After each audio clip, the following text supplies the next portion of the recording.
Hello and welcome back, guys. We're now starting a new story, a little mashup written by Vojlen. You can find author's profile link in the description. Let's begin. Chapter 1, A Little Mishap. Usually, I don't fear anything. Fear is weakness, and I've blasted my way through more than I can count. I'm explosive, I blow things to bits, literally.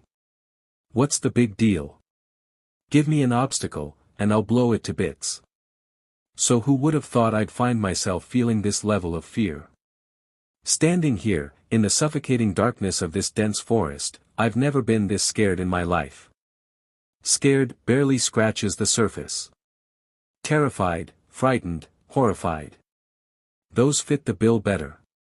And it's not because I'm stuck in the middle of a goddamn labyrinth of trees, surrounded by darkness so thick I can't see an inch in any direction. It's not the eerie hoots of owls or the rustling of leaves that sends a shiver down my spine. I could obliterate all that with a single blast, no sweat. No, what's got my guts twisted is not the things I can kill but the things I can't control. And right now, that troubling entity is Deku. I can't control how he's breathing or the fever that holds him captive. I can't even mess with the chaotic thoughts racing through his feverish mind. And he's too delirious, too out of it, to grasp my words. So much for his endless intelligence. Nerd. And I know, now is not the time to dwell on the what-ifs. This is not the time to kick myself for thinking that this all could have been prevented if I just abandoned my pride and listened to what Deku was saying. Helped him even when he said he didn't need it. Made the right calls earlier even when he insisted he was fine. Because that's what heroes do, right? They observe their surroundings, read between the lines, and make the correct decisions. But what have I done? I only made wrong decisions so far. Now we're here, with Deku slumped against the cold ground, his breaths coming in heavy gasps, his eyes glazed with feverish delirium, babbling incoherently about things that make no sense, clinging desperately to his side as if sheer will can push away the pain. But it's clear from the blood on his lips that it's not just his side that's hurting him. I'm losing it. I know I need to do something, anything, but my body feels heavy and sluggish, as if I'm slogging through mud. Kaken. I'm sorry. I don't want to slow you down. But can I just have some water, please? I'm really thirsty, he croaks, his voice barely a whisper. Without thinking, I grab the bottle laying a few feet away from my bag, limp back to him, unscrew the cap, and tilt his head up to let him drink. But as soon as he takes a sip, he starts coughing, and pain twists his face into a mask of agony. He clasps his chest like it's about to burst, as if holding himself together might prevent his lungs from escaping. With each desperate cough, his body folds in on itself, but all I can do is rub his back helplessly.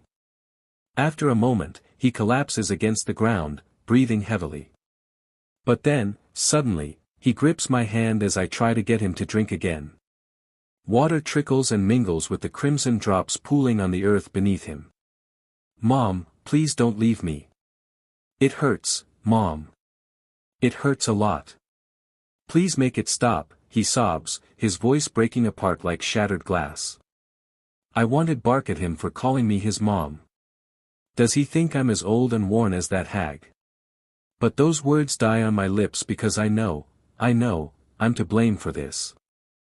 I know exactly why we're stuck in this hell, why he can't tell reality from the fever-induced wild.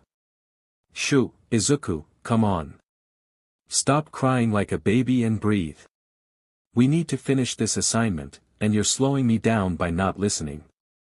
I say stop crying this instant and breathe DMN it. The words spill out, desperate and harsh. Wait. When did I start calling him Izuku? It doesn't matter. Not when he's hyperventilating like this. He's not hearing anything, just pulling at his hair, kicking his legs like a child throwing a tantrum. He's shaking, each sob rattling him to the core. I grab his wrist, trying to pry his fingers open, but then he goes still. His trembling eases, his eyes rolling back in his head. No, Deku, you need to stay awake. You know it. I start slapping his face lightly, desperation clawing at my throat. Nothing. I shake him harder, urgency flooding my veins. Deku, Izuku, Izuku, a little mishap 4 days earlier. Aizawa-sensei has clearly lost his mind if he thinks I and Deku can survive an hour together. Of course, I will kill him the moment we are alone. I hate him. No, scratch that. I loathe him. I despise every fiber of his being. I hate the way he smile, laugh, walk, breathe, the way he scratch his head when he is confused or is unsure of himself, the way he blabber all the time with no end. The most disgusting thing is his hazel eyes. The way his eyes always emanates trust. Like I am some kind of god, who will never betray him, who will always stay with him. I hadn't hated him that much when we were kids. We used play with All Might plushie. I used to win always as he was so clumsy all the time. Sometimes, I let him win just to make sure he don't start crying again. Because angry Deku is dangerous Deku. But he was never angry for more than an hour at most. He was always so happy-go-lucky person. When he was announced as quirkless, I started creating some distance from him. I didn't want to be seen hanging out with a quirkless guy. But he was always stuck at my side like a painful porcupine. Why did he think I will stay friends with a quirkless, worthless person like him? Something snapped inside me when he gave a helping hand back at the river when I was trying to show everyone how reliable I am. How everyone should trust me to follow. I was not supposed to slip and fall there. I was not supposed to show my weakness. Even though I did, he was not supposed to help me. From that moment, I started hating him. And my hatred increased tenfold when he got selected in UA. How can a quirkless, worthless, weakling like Deku get admission to the Prestige Hero Academy? My dream academy. I thought I will get some peace of mind here, without Deku pestering me all the time. But he proved me wrong again with his powerful new quirk. And now Aizawa-sensei wants us to spend 2 or more days in this god-damn place. Our assignment is fairly simple. Something is hidden in Kinnigan Hill. We need to find it and bring it back. There will be clues at certain checkpoints to find it. Remember, this assignment is not to test your speed. It is to test your analytical, combative and survival skills. You can carry as much load as you want, but my advice is to carry just the necessary items. Every checkpoint is a test in on itself. Each time you acquire your clue, I will get notified. Whenever you feel like you cannot continue or don't want to continue, you can send a SOS code from any checkpoint. There is an emergency kit at every checkpoint for you. If you fail to bring the hidden object together, you fail. Am I clear?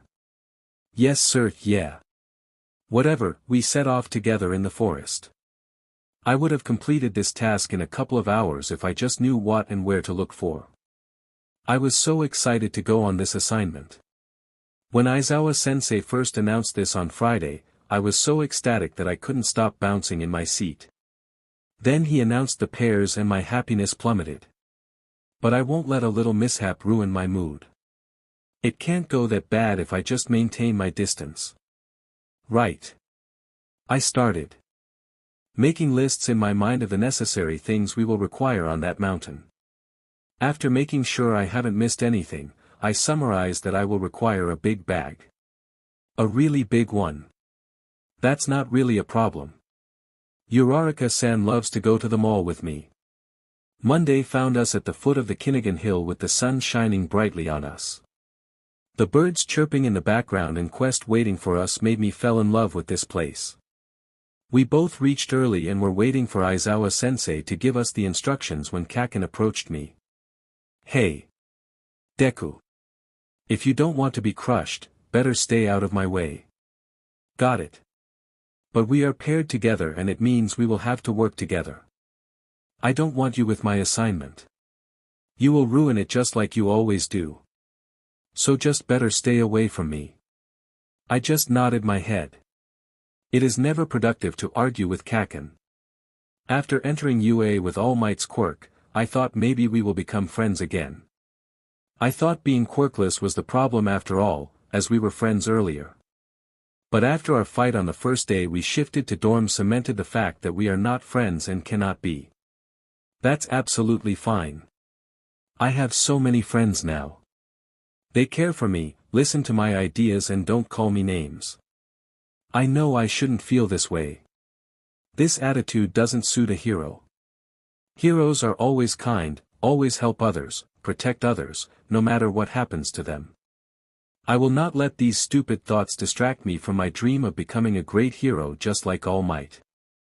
Aizawa-sensei explained the assignment to us and subtly pointed out the size of my bag, which is bigger than half my height. I would have crestfallen at that comment, but I am only carrying the most necessary items with me. I don't know how Kaken will survive with such a small bag with him. A little mishap, we entered the forest and I couldn't help but feel giddy. What is our first clue? Where to look for it? How will we know if it is our clue? Should we check every tree? Or should we look for disturbed soil if it is buried? Should we look for any cave? Should we ask the animals? Koda would have been so happy to do that. Shut up you DMN nerd, black-haired boy shouted and put his hands in pocket and started walking faster. I really should pay attention when I am thinking. What if I spill the secrets of our plan to catch a villain in front of him? That would be quite a scene. Imagine a villain asking me the flaw in our plan and I blabber it out in front of him with no restriction. Yeah, that would earn me so many points in becoming the best hero. Focusing on the task. We really need a plan. Without one, we will be roaming aimlessly in this mountain. I gather courage to verbalize my idea. I never have a problem in saying my thoughts out loud, but when it is Kaken, well, that's a complete different story. I need to think about the consequences before telling them to Kaken. Timidly, I say, Kaken. We need a plan to find our clue. Maybe we should, I know that nerd. You don't give commands to me. Suddenly, he stopped and stared at something to his right. I followed his gaze. I didn't know what I was looking at. There were just some tall trees, but then something caught my eye. There was something different about that faraway tree. I squinted to make out what that is. I opened my mouth to voice my thoughts, but Kaken had already started moving towards that tree. I simply followed him and we found it was an arrow scratched on the tree's bark. When we searched other trees, we found similar arrows on them and we started following them. We walked for an hour and came across a tree with a downward arrow. There was a whistle tied at the end of the arrow. I wonder why would we need a whistle? Kaken started digging with his bare hands. Kaken, wait. I have a trowel. You don't need to use your hands. I squeaked. Don't you dare to slow me down. Do what you want for all I care, but don't you poke your nose in my business. Okay, Kaken. I will just dig around to cover the ground faster. I said in a bored voice. After a bit of searching, I found my trowel in my bag and started digging next to him. After half an hour of digging, we were both covered in dirt and sweat and Kaken found a wooden box buried deep in the ground.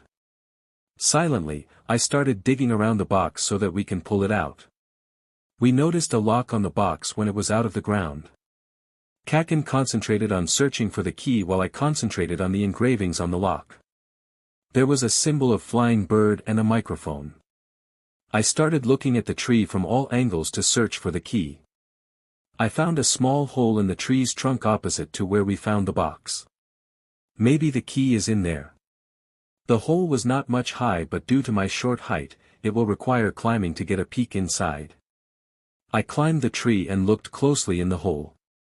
It was pitch black and I couldn't see anything inside, so I leaned a bit more to adjust to the darkness. I felt a sharp stinging sensation on my nose that I lost my hold on the tree and fell on the ground with a cry. What are you doing, SHT head? He said as I rubbed my nose and looked at the hole to see what happened. A woodpecker peeked out of that hole and was curiously watching us. Kaken, I think the key is in there. I said as I stood up. And how do you know that? Did Aizawa told you? He snapped. No. I saw a bird engraving on the lock. Maybe it's a clue. I don't know about the microphone though. If you're messing with me to slow me down, I will kill you. He launched an explosion right beside the hole. The woodpecker shrieked, swooped down and gave a hard peck on Kaken's head. He blasted explosions with both his hands to keep the bird away. The bird simply flew to the hole and perched on the edge. I would have felt sorry for him if the situation wasn't so comical. I giggled lightly and covered it with a cough. Shut up, DKU. If you are so smart, but you fetch the key. I started looking for some seeds in my bag to offer the bird. To lure the bird to the seeds I had placed near the tree, I made a peculiar noise. After a few tries, the bird started heading towards the ground and Kaken started to climb the tree. When he reached the hole and tightened his hold on tree to reach inside the hole with one hand, the woodpecker flew right next to him and gave 3 pecks on his hand. He yelped and slid down the hole ungracefully. I saw the key there. But how to fetch it with that bird protecting it? Suddenly, it all clicked in my head. Why, there was a whistle tied to this tree. I quickly brought the whistle around and blew it. The bird instantly flew away a bit but came back as soon as I stopped. Kaken, one of us need to make a loud noise to keep the bird away so that the other can go grab the key. I exclaimed proudly. It has to be Mike Sensei's work here. Such a great way of announcing our first victory to Aizawa Sensei. I know why Sensei chose this particular mountain for us. This week, his shift is nearby this hill and he wants to keep an eye out for us. He thinks we will kill each other any moment. Well, I have other plans. Then give me whistle. I will kill that bird for hurting me, he said while snatching the whistle from me. Okay, Kaken. On the count of 3 inch,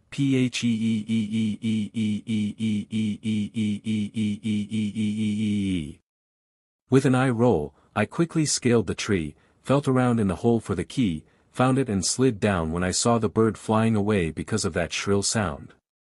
Stumbling next to the box, I worked on the lock and the box opened with ease. Kaken came running back and snatched the box from me. There was a scroll sitting gracefully, mocking at our appearance. The box had a purple velvet bottom with golden sides. A golden thread was tied around the scroll. The box as a whole looked extremely luxurious. The lid of the box had an emergency medical kit stuck to it. I grabbed the scroll and untied the thread but Kaken snatched it from me. Do you have a death wish? Keep your filthy hands away from my Clue D head, he shouted. I watched him reading the scroll and draw his brows together in confusion. I glanced over his shoulder to read it myself. I come from muddy places but am appealing and pure. People love me for my looks and my spiritual charm. I have your next clue. Come and get it before I close the shop for the day. A little mishap. I come from muddy places but am appealing and pure.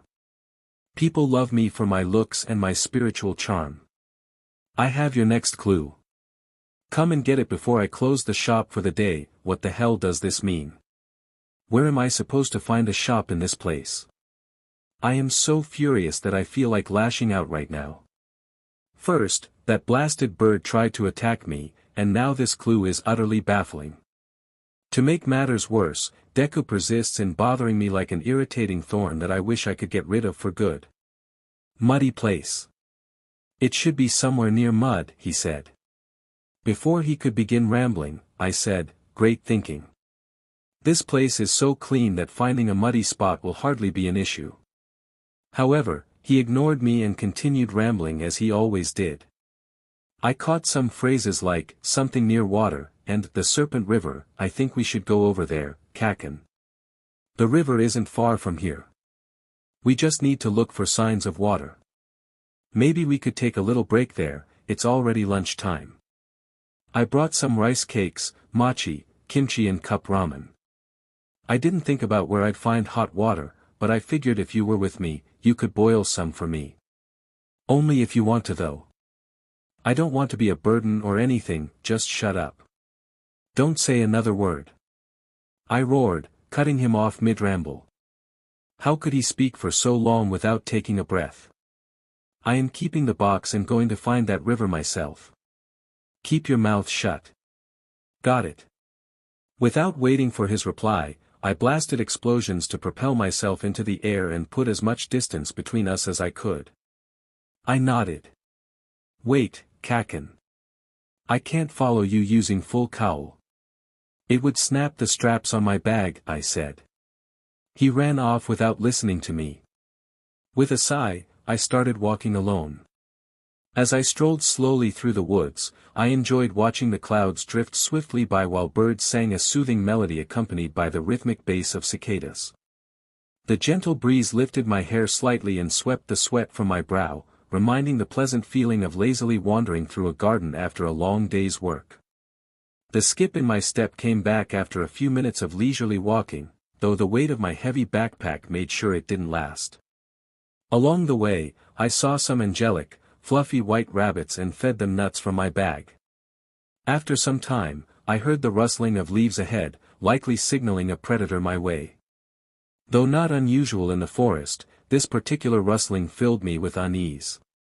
I abandoned my bag and posed in a fighting stance, conflicted. I had no longing to harm any creature, yet I would defend myself if attacked. The presumed predator revealed itself as a deer, sprinting towards me. Maintaining my stance, I prepared to fight. But the deer darted past without incident. Confused, I watched it disappear into the woods. I picked up my bag and continued onward, puzzled by the encounter. Kaken must have already found the clue by now. I thought while enjoying the tranquility.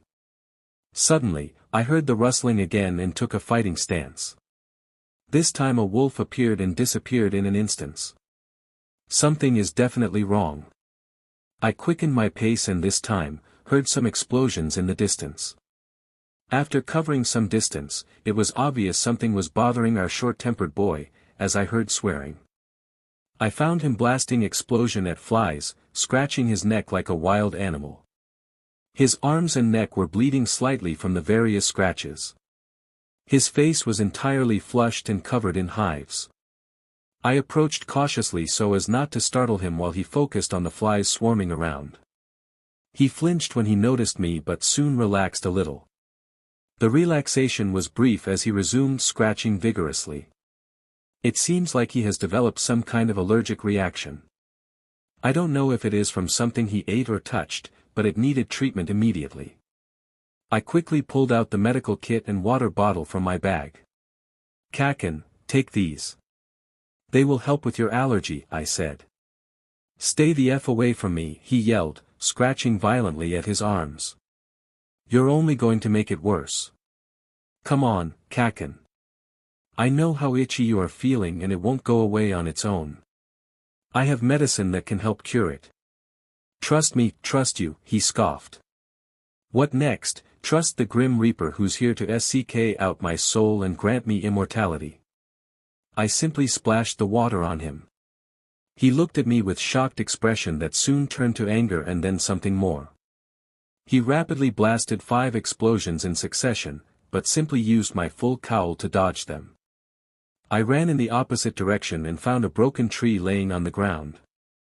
Seeing him approach, I jumped high to lure him near the fallen tree. Detroit smash! I shouted, felling another tree onto the broken one, trapping the explosive boy beneath. He struggled to get free but the itching intensified and he clawed at his neck in desperation. His breathing became audibly laboured, though whether from adrenaline or an untreated allergic reaction, it was unclear. Kaken, just drop this idiocy and take the DMN medicine, I shouted in frustration. You are the one slowing us down now and I don't wish to fail this assignment because of your DMN pride, I roared. He only uttered TCH in response, too tired to say anything more.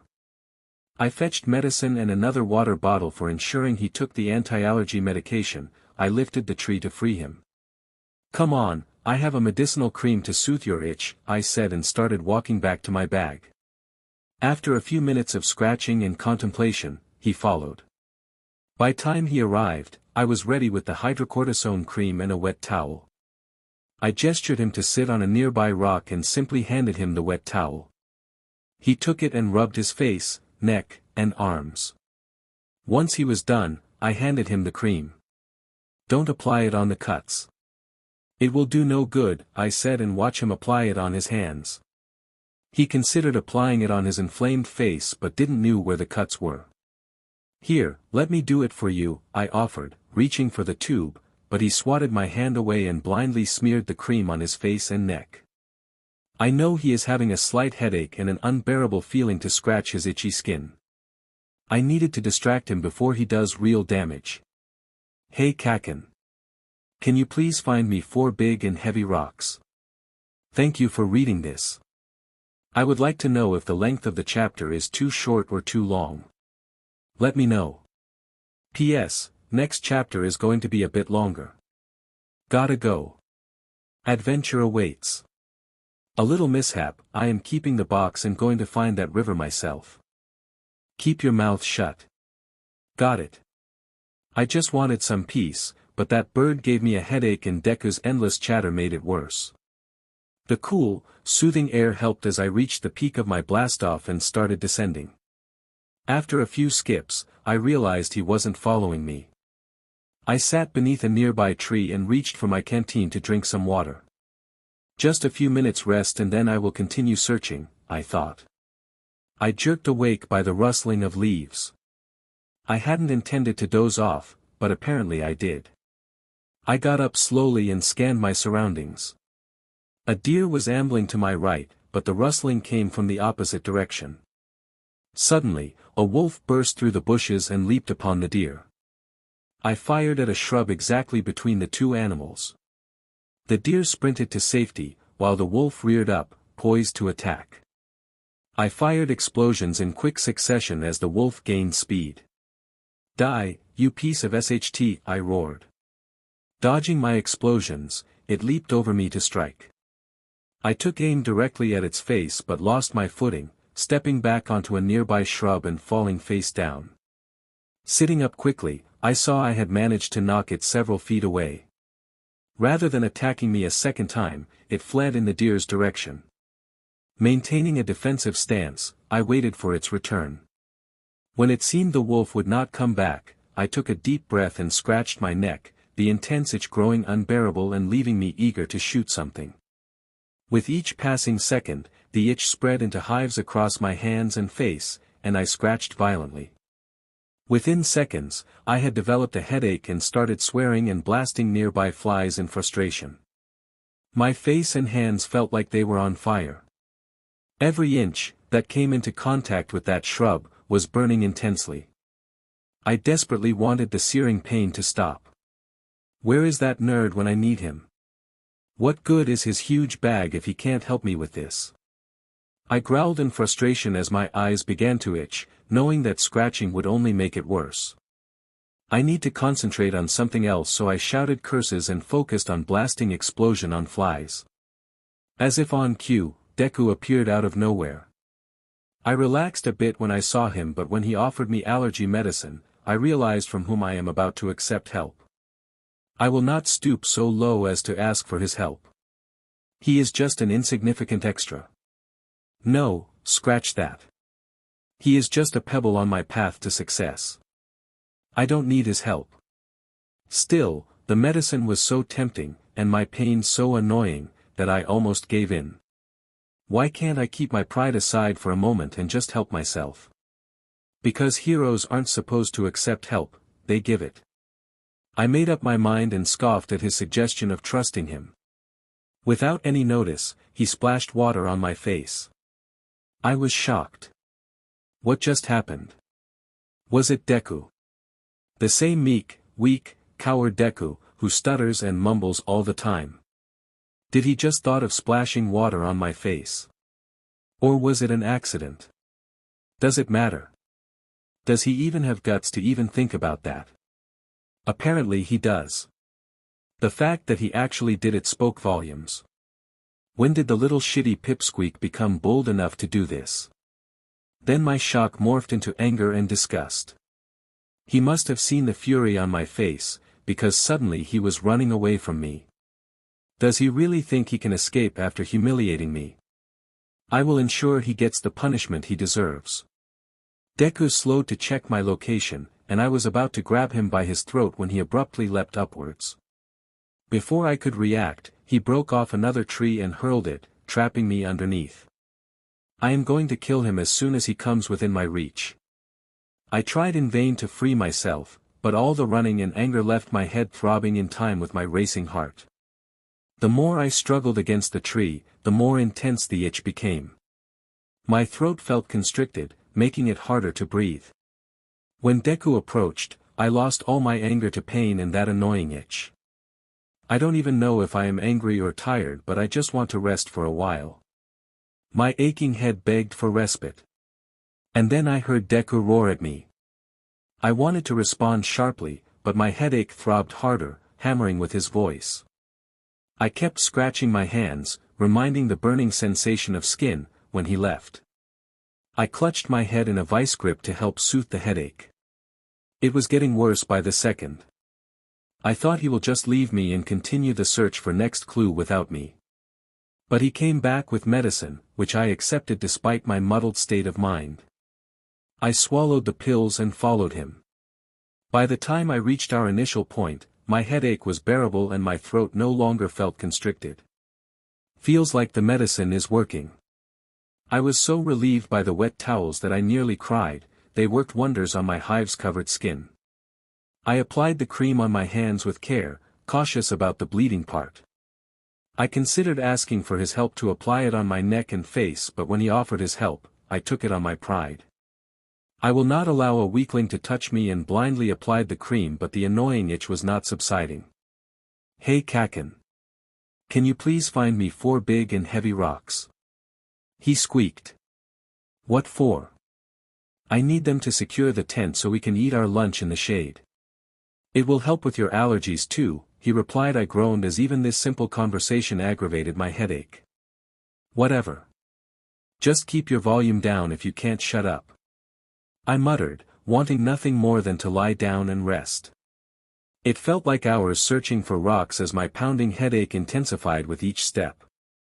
Checking my watch, I realized it had only been a couple minutes. In that short time, he had already set up the tent and gone inside. I simply left the rocks at the tent entrance before joining him. Inside, Deku was rummaging through his bag. He had laid out some rice ball and 2 cup noodles, apparently meant for us. Deku offered me a cold compress and 2 pills, saying, I only have 1 cold compress, but you can use wet towels on other areas. Without waiting for an answer, he went outside to tend to the rocks I brought. After having my lunch, I took the pain medication Deku gave and set cold compress on my head. The tense shade coupled with the cold compress worked wonders on my headache, and I drifted into a lazy slumber. I awoke to the sound of crows cawing. Stretching lazily, I saw Deku on guard duty. As I sat up, the damp towels that had been placed on me for comfort fell into my lap. With a start, I realized Deku must have diligently suched out the towels to keep them cool while I slept. Glancing back, Deku asked kindly, How are you feeling now? Better, I replied sluggishly, my head still foggy from the medication. Though the pills were still affecting me, it felt nice to be relaxed and recuperated. Good. The sun is about to set. If you're up for it, we can continue our search for the second clue. If not, I can scout around for a bit and come back here. We can't travel in the dark since I need light to set up our tent. So, what do you think, Kaken? I went out to check for myself. The sun is setting on the horizon, painting the clouds pink and purple as it descends. It looked wonderful just to watch the moving clouds, but we had a task to complete. What do you mean you're going alone? I'm coming with you, I replied firmly. Okay, so here is the plan. We're on the eastern side of the mountain and we are short on time. I'll search up the northern slope while you take the southern slope. No matter what we find, we both search for half an hour then return here. I'll build a fire to guide us back to this spot. He laid out the plan and I helped him set up the campfire before heading off in my assigned direction. I encountered many annoying animals, eagles, monkeys, elephants, but not the Serpent River. As the sun was almost set, I started back toward the tent. Though I hated to admit it, Deku was right, with the towering trees and growing darkness, the smoke was difficult to follow. When I reached the tent, Deku had not yet returned. He was late. A feeling of unease began to creep over me as the minutes ticked by with no sign of him. What was taking him so long? Why wasn't he back yet? What if he had gotten lost in the woods and couldn't find his way back? These dense, winding woods were like a labyrinth. It would be so easy for someone to lose their sense of direction, even with the guiding smoke from our campfire. What if he was stuck somewhere, unable to free himself from the prickly brambles and vines that snaked across the forest floor? What if he was getting attacked by some animal? What if he got injured somehow and was screaming for help? I started pacing back and forth anxiously. I am not worried for him, of course. I just don't want anything happening to him that could get me in trouble. Otherwise, Aizawa-sensei will surely place all the blame squarely on my shoulders, without any second thought. Come on, Deku. Where are you? I muttered into the silence. Suddenly, I heard a bone-chilling howl echoing through the woods, sending a shiver down my spine. A little mishap with my full cowl, I raced across the lush green countryside, desperate to cover as much ground as possible before the sun dipped below the horizon. Though I longed to linger amidst the verdant rolling hills and breathe in the fresh outdoor air, I had to keep my eyes peeled for any sign of the winding Serpent River. My ears perked up at the calls of songbirds in the treetops and the occasional far-off howl of a wolf, but I did not let those pleasant sounds distract me from my urgent task. As the clouds above me turned brilliant hues of orange and pink in the setting sun, I felt a pang of regret that I could not slow down to appreciate the natural beauty surrounding me. But the second clue was out there somewhere along the banks of the Serpent, and I had to find it before nightfall. I come from muddy places but am appealing and pure. People love me for my looks and my spiritual charm. I have your next clue. Come and get it before I close the shop for the day. I have strong feeling that the second clue is near the Serpent River. The winding Serpent River earned its name for the way it twists and turns through the dense forest like a slithering serpent. As the murky waterway meanders through the wilderness, it carves out deep bends and loops back on itself time and again. From above, the river looks like a long, sinuous snake making its way lazily across the landscape. This serpentine shape is not the river's only claim to its name, however. The Serpent River is also home to an abundance of creatures just as dangerous as any venomous snake. In the brackish waters lurk snapping turtles with sharp beaks capable of taking off fingers and toes. The riverbanks provide the perfect home for slithering copperhead snakes that blend in with the fallen leaves. Even the air above the Serpent River is not safe, as swarms of mosquitoes deliver their itchy and potentially disease-spreading bites. It's no wonder this river earned the name Serpent River. After a quarter hour of focused searching, I finally spotted the Serpent River gleaming through the trees up ahead. My heart leaped with excitement, knowing the clue must be close now. Pushing through the underbrush, I stumbled into a small clearing containing a still pool, ringed by ancient trees whose gnarled roots gripped the shoreline. Lotus flowers in shades of pink and white floated serenely atop the dark water. This is it. The clue has to be here somewhere, I thought, my pulse quickening. But as I scanned the tranquil scene, I noticed several dark, scaly shapes lurking just below the surface, crocodiles. There must have been more than 10 of the massive reptiles, camouflaged in the murky depths as they waited motionless for prey. I dared not go near the alluring pool, realizing it could become a watery grave with one wrong step. The afternoon light was fading fast, so with great reluctance I turned away from the tantalizing lotus pool and began heading back to our tent and campfire, hoping tomorrow would reveal the clue I sought. I checked my watch and realized that I am getting late. I hurried back to the safety of our tent before darkness fell completely, following the smoke from our campfire to guide my way. I made sure to bring the bag of zip ties I had packed. Using my quirk, full cowl, to speed my pace, I paused every dozen trees or so to firmly loop the zip ties around sturdy branches, blazing a clear path to follow back tomorrow without getting lost. It was taking longer to return with these periodic stops, the gloom deepening steadily as the sun slipped below the jagged horizon. I was at risk of losing my way without the guiding smoke. But eventually, I stumbled into the little clearing that held our tent, the dying embers of our campfire casting a faint red glow. I saw Kaken was ready to go somewhere with his small bag. Before I could ask him, he roared, "What were you doing? What took you so long, shitty pipsqueak? Were you knocked out cold? I have been waiting here for over half an hour." His voice boomed through the forest, causing birds to take flight in fear.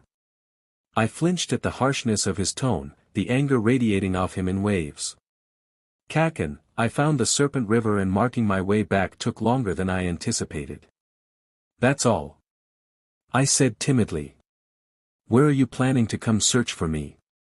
I asked hopefully, part of me still clinging to the wishful idea that our childhood bond remained. That maybe he had started caring for me again after I had received my quirk. That the Kaken I once knew still existed beneath this hard exterior. For a brief moment his eyes widened when he heard the name Serpent River. That his face twisted in disgust, as if I had said something absurd. "What? No way, shitty nerd. I just don't want anything happening to you that can get me in trouble. You can go wherever the F you want. I'm happy as long as you're away. Or maybe not." He is still the same old Kaken. No matter how much I pretended his words didn't hurt, they still stung deep down. "Okay, I am sorry, Kaken," I mumbled weakly, sighing. "Let's get back to the tent and have dinner." He grunted in reply and stomped off ahead of me. I retrieved my cup of ramen and went to the diminishing fire to heat it up. When I exited the tent, Kaken looked at me curiously and asked, "Where are you going?" "Oh, I'm just heating up my cup using the last flames from the fire," I replied. Kaken's gaze followed me as I crouched by the dying embers, blowing gently on the woods to stoke the fading flames. The fire had dwindled to barely more than a flicker amidst the ashes, providing just enough heat to warm my dinner.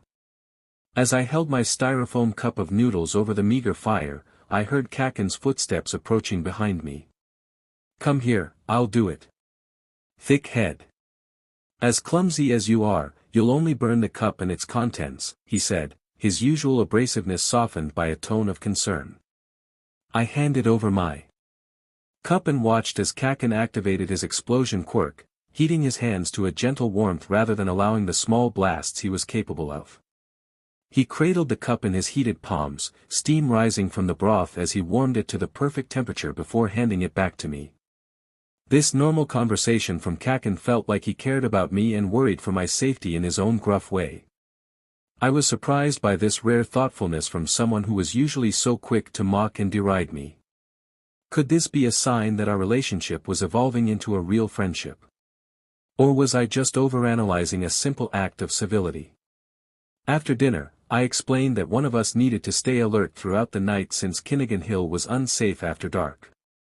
Strange sounds echoed from the brush and glowing eyes watched us from the shadows. I volunteered to take the first watch, hoping Kaken could get some much-needed rest.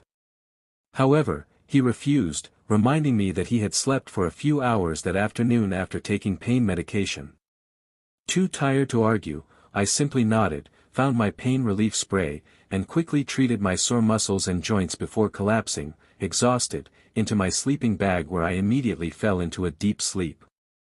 I awoke to the first light of dawn filtering through the nylon tent walls. There, dozing lightly at the entrance, was Kaken. He must have kept vigil all night. Though it was only 5 a.m., he looked exhausted after the long watch. I decided to start packing up camp to let him rest a bit longer before we set off on the next leg of our adventure. "Kaken," I said gently, trying not to startle him. "Come lie down inside the tent and get some more sleep. I'll take over the watch now." Dazed with fatigue, he stumbled over to my vacant sleeping bag and collapsed onto it. I draped a spare shawl over him before heading out to keep an eye on our surroundings until he had gotten a bit more much-needed rest. It was 8 a.m. when he woke up, the morning light filtered through the leaves, dappling the forest floor and lending an ethereal glow to our campsite. The birdsong was a welcome relief from the eerie silence of the night before. Stretching, he ducked behind the tent into the bushes to relieve himself while I swiftly folded the nylon tent and stashed our gear. Kakin soon returned, looking refreshed, and I took the lead since I knew the way to the river. Unbelievably, Kakin followed without protest. As the rushing water grew louder, I selected a sturdy oak and concealed my bag high in its branches, with Kakin following suit. As we reached the serene lotus pond, we both started looking for our second clue. Suddenly he exclaimed, "There, tangled in the vines beyond the pond, is a wooden box similar to our first clue. I must have missed it in the dark last night, but now I could clearly see it in the broad daylight. This seems like the handiwork of Kamui Wood Sensei. The only question is how to retrieve it with a barrier full of crocodiles. Kakin, one of us need to distract the crocodiles and the other needs to retrieve it. Just like last time. Thinking about it, there must be something to help us distract them as well. Let's see, how can we distract them? Crocodiles are predators, but we can easily distract them by either offending or feeding them. I don't think offending them will work in our favor as they are vicious creatures and their razor-sharp teeth cuts their prey like a soft butter. Shut up, nerd. Your babbling is already distracting them, he said as some of the crocodiles turned their heads towards us. Need to change technique. Kakin is right. I need to keep control of my nervous chattering, or it would be the death of me someday. We retreated some distance to observe them while we think of a strategy. We had to get this exactly right. Failure is not an option. I have an idea that will retrieve the clue and take care of dinner too, Kakin said with a smirk. A little mishap, I have an idea that will retrieve the clue and take care of dinner too, I said with a smirk. After surveying the landscape, I realized we could use the crocodile's keen senses against them. I lead Deku behind some bushes and outlined my strategy. He readily agreed, and we spent the next hour gathering supplies. When ready, we took our positions on opposite sides of the riverbank where the crocodiles lay basking. I perched sturdily on a tree that stood just 5 feet from the pack of crocodiles. Deku took up position on the opposite side of the river, hiding himself in some thick bushes that were quite close to the fearsome reptiles. He gathered his crude tools around him and looked to me for the signal, waiting patiently. I began dropping stones that I had collected earlier at measured intervals so as to create ripples in the otherwise glassy surface of the water. As the stones hit the water, expanding rings disturbed the stillness and immediately caught the attention of the alert predators. It didn't take long for the first crocodile to start moving toward my diversion. Soon half the crocodiles were searching for the source directly below me. I knew a situation would arise when I wouldn't be able to lure all the crocodiles with just the ripples. That's why I had a second bag with me. Reaching into my bag, I grasped a small wriggling fish and flung it out into the fray. The instant it hit the water, the reaction was explosive. The crocodiles thrashed wildly, churning the water into a froth in their frenzy to secure the prize. Their powerful tails whipped back and forth as they jostled for position, gaping maws snapping shut around empty water. The fish had the intended effect, acting like a magnet to draw the remaining crocodiles under my tree. I signaled Deku by dropping the biggest fish I had. He quickly but quietly took off and began tearing at the vines trapping our box of second clue. I had clearly instructed him to remain silent. I continued dropping fish occasionally, doing my best to keep the crocodiles busy while he works on the box. Suddenly, a big chunk of vine dropped in the water near Deku. Everything seemed to still. Some of the crocodiles turned their heads at the disturbance but they did not investigate further, their empty stomachs and the tantalizing hope of free food rooting them in place. "What are you doing, Butt?" I whispered harshly to Deku, my heart pounding. He looked up at me with an apologetic expression and mouthed the word, "Sorry." I tossed another fish into the water, trying to distract the crocodiles as Deku continued sawing at the vines with his makeshift nail. I knew the vines were thick, but severing them was our backup plan in case the box was too rooted in place. I also knew the snapping vines would make noise, which could guide the predators straight towards their new, tender, chewy meat, Deku. Another fish plopped into the swamp and I had all the focus of the crocodiles. Deku worked rigorously on the vines, his crude blade scraping against the fibrous plants. We needed to move quickly before the crocodiles lost interest in their small fishy snacks and turned their attention back to the exposed, vulnerable boy in the tree. When I was explaining the plan to Deku, I had instructed him to look for a branch and forge a makeshift nail out of it by whittling one tip into a sharp, sturdy point. I told him to also carry a heavy but small rock that could be used as a hammer. Although Deku was already equipped with a blade to cut away vines, as an emergency tool. Honestly, who carries that much load, but I insisted that he take the extra precaution of carrying those crude tools as well in case of any surprises that would require something more heavy-duty than his blade. His quirk was too risky in this situation as it would make too much noise and could break our box. We had to be extremely careful. One miscalculated step and we'd be done for. Suddenly, he yelped and fell on the vines. I saw his legs got tangled and two massive crocodiles slithered towards him with alarming speed. Deku struggled in vain against the vines, desperation and fear etched on his face. The crocodiles drew nearer, eyes cold and reptilian, jaws gaping to reveal rows of jagged teeth. I thought, my heart dropping into my stomach. Deku was in real danger now. Run, Deku! I shouted urgently, though I knew it was futile with his legs trapped. We will come back for the box later, I shouted, desperate to distract them. I hurled tree branches at the crocodiles, trying to halt their relentless advance. But they were undeterred, focused solely on their helpless prey. I saw Deku, holding the box, struggling fiercely to free himself as the predators swiftly closed in. Deku froze, overwhelmed by their massive size and lightning speed. In a last-ditch effort, I jumped right in front of Deku, and with explosive power, blasted the crocodiles directly in their eyes, when they crawled out of the water. The crocodiles were momentarily blinded by my attack, thrashing their heads and knocking themselves back into the water in pain and confusion. I took advantage of the momentary distraction, moving with adrenaline-fueled speed. I grabbed the blade from Deku and waved it wildly to sever the vines trapping him.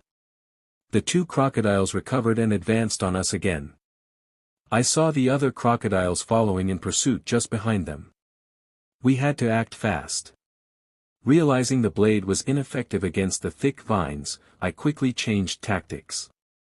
I blasted small explosions around Deku's legs to sever the vines trapping him. I snatched the box from him. Deku, smash the lotus now, I shouted, backing away slowly as the angry crocodiles crept slowly towards me. Meanwhile, Deku soared high in the air above the lotus patch, winding up his arm for his signature move. Detriat Smaeas, he bellowed as he descended rapidly. His clenched fist impacted the water with earth-shattering force, obliterating the lotus flowers and sending shockwaves rippling outward. The crocodiles near the bank were flung sideways onto land, while those nearer to Deku were flipped violently onto their undersides, left stranded and disoriented. As expected, they began retreating en masse into the murky depths, as it is a sign of a greater predator entering their territory. I lost my footing on the muddy bank from the impact, only to feel a crocodile's powerful tail viciously slap on my ankle. Searing pain shot through my leg as I crawled away in terror, but then I watched all the crocodiles retreating into the river, away from where Deku landed the blow. Deku emerged from the churning water, soaked thoroughly from his explosive entry. His eyes widened with alarm when he saw me clutching my leg awkwardly. He quickened his pace to reach me and then crouched next to me, his green eyes filled with concern. "Kaken, what happened? Where are you hurt?" he asked, his eyes scanning my leg intently. I could tell he was itching to examine it more closely.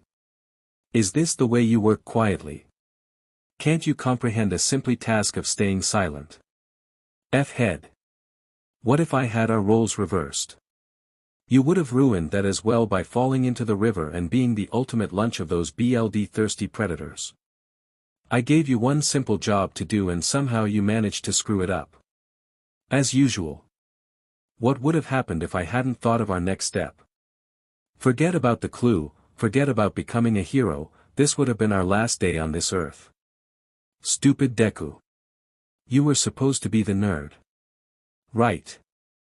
I said, my pitch increasing with each sentence. Deku just kept his head bowed and kept repeating, I'm sorry Kaken. I know, I'm very sorry, like a broken record. What the hell happened there? Why did you scream like a little girl? When you were supposed to stay silent? I asked, feeling exhausted after that tyrant. He didn't reply. Speak up. DMN it, I said furiously. I mistook a snake for a vine and nearly cut it, until it suddenly struck at me. Startled, I yelped and released my grip, allowing the snake to slither away before it could bite, he said. Oh God. He had almost been bitten by a venomous snake before nearly becoming lunch for the crocodiles. And here I was, lecturing him when he couldn't be blamed for his instinctive reaction. My heart sank as I understood that my vicious verbal assault had been undeserved and cruel, especially considering his near brush with death. I felt a pang of guilt for the hurtful things I had said when he was likely still shaken. I realized that he was trembling slightly. I am not sure if it is from scalding water he came out of or the near-death experience or a mixture of both. TCH anyways. We need to get to a safe place first. I said, getting my voice back in control. I huffed lightly to mask the pain. Go grab the dinner from that tree and meet me at the other side. Deku simply nodded, standing up and giving me a hand. I ignored it and stood up on my own. I winced slightly as I put weight on my ankle, pain shooting up my leg. He must have noticed, because his brows furrowed worriedly. Still, he didn't argue, using his full cowl to zip through the trees and retrieve our meal. Meanwhile, I gritted my teeth, setting off explosions in my palm to propel myself to the other side of the river. When Deku arrived, he realized it was my ankle from the way I had landed. Though concern still shone in his eyes, he stayed focused as we started walking towards the massive oak where we had hidden our bags earlier. When we finally reached the sprawling oak marked by us, Deku fetched both our bags without needing to be prompted, which I was very grateful for, as the throbbing has spread in my entire leg. I sank down beside the thick tree trunk, the rough bark pressing into my back. I kicked off my shoes and stretched my injured ankle out in front of me. A small, purplish bruise had blossomed on my ankle, throbbing with a regular beat. Deku silently dried himself off with a towel and then passed me his pain reliever spray and a cup ramen, both of which I accepted gratefully. How many cups do you actually have? I asked, keeping my tone casual to lessen the tension between us. Give me yours. I will heat them up. I have 4 more cups. You can have 1 more, I don't mind, he replied. Why do you have so many cups in the first place? I asked, puzzled. Were you planning of spending entire week here? I said, as I pulled out the single pack of biscuits that I had brought along and handed them to him. Did you bring just 1 pack for 2 days' assignment? He asked, clearly surprised by my lack of preparation. I simply shrugged in response. I just wanted to complete the assignment as quickly as possible, I explained. I don't want to stay here any longer than necessary. I caught the brief look of hurt flash across his face at my words. He is overthinking again, I thought with an internal eye roll. Yes, it's true that I loathe him, but I really meant what I said. I simply wanted to finish this assignment as efficiently as possible and score higher marks, not prolong our time together. Of course, having to work with Deku only amplified my hatred towards him. However, after yesterday's harrowing events where I panicked at the thought of scratching myself to death in isolation, I'm not quite as opposed to his company anymore. But I didn't clarify any of this to him. He can think whatever he wants, I can't control his mind or feelings. Eager to change the subject, I said briskly, speaking of assignment, let's see what's in that box. Bring it over here. His face brightened even with the exhaustion heavy on his shoulders. I knew this was his cue to start rambling excitedly about the details. Oh, yeah sure. I actually checked the exterior of the box when I was working on it earlier. This one is not exactly the same as the previous one. You know, it was not just the vines trapping it.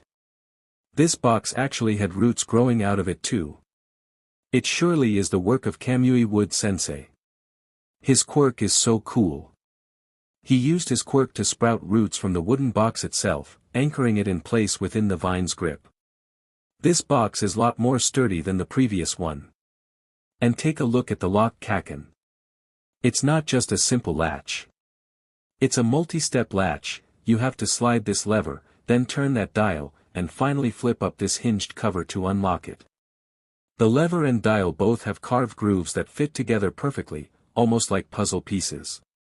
Even if an animal was strong enough to budge the lid, the latch keeps it firmly closed. The craftsmanship is incredible. Kamui Wood Sensei incorporated all these interlocking parts to make it nearly impossible to force open. But the locking mechanism also allows it to be opened by someone who knows the right steps. It's really clever how he designed it to be secure against creatures tampering with it, while still accessible for the right person. This is so amazing. I didn't interrupt him this time to let him know that I am sorry too, that I was feeling guilty for not listening to him earlier. Anyway, open the box already. We have a clue to focus on. I said, once he was finished. Though sometimes I wonder how he can talk so long without coming up for air, this time I was grateful for his verbose monologue.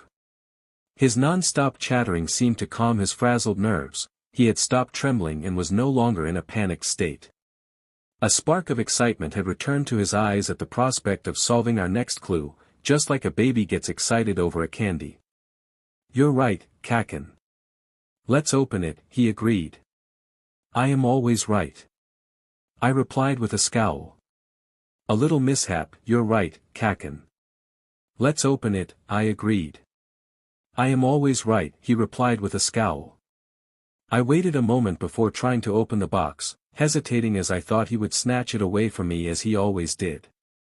But this time, he didn't. I slid the lever and turned the dial with steady hands and the latch clicked open. As before, a rolled-up scroll lay at the bottom, but this time, nestled at the top were two bright red flare guns. Looking at those flare guns, I suddenly remembered Aizawa-sensei's warning before we entered the Kinnigan Hill. Whenever you feel like you cannot continue or don't want to continue, you can send an SOS code from any checkpoint. Now I understood what he had meant about not being able to continue. The traps and challenges were clearly getting more difficult and dangerous as we progressed. The last one had nearly killed us. Without a doubt, the next trap would be even more harrowing and extreme. But having survived the last brush with death, we were even more determined to push forward and face the next challenge head-on, to prove we were the best candidates for the intensive hero training program.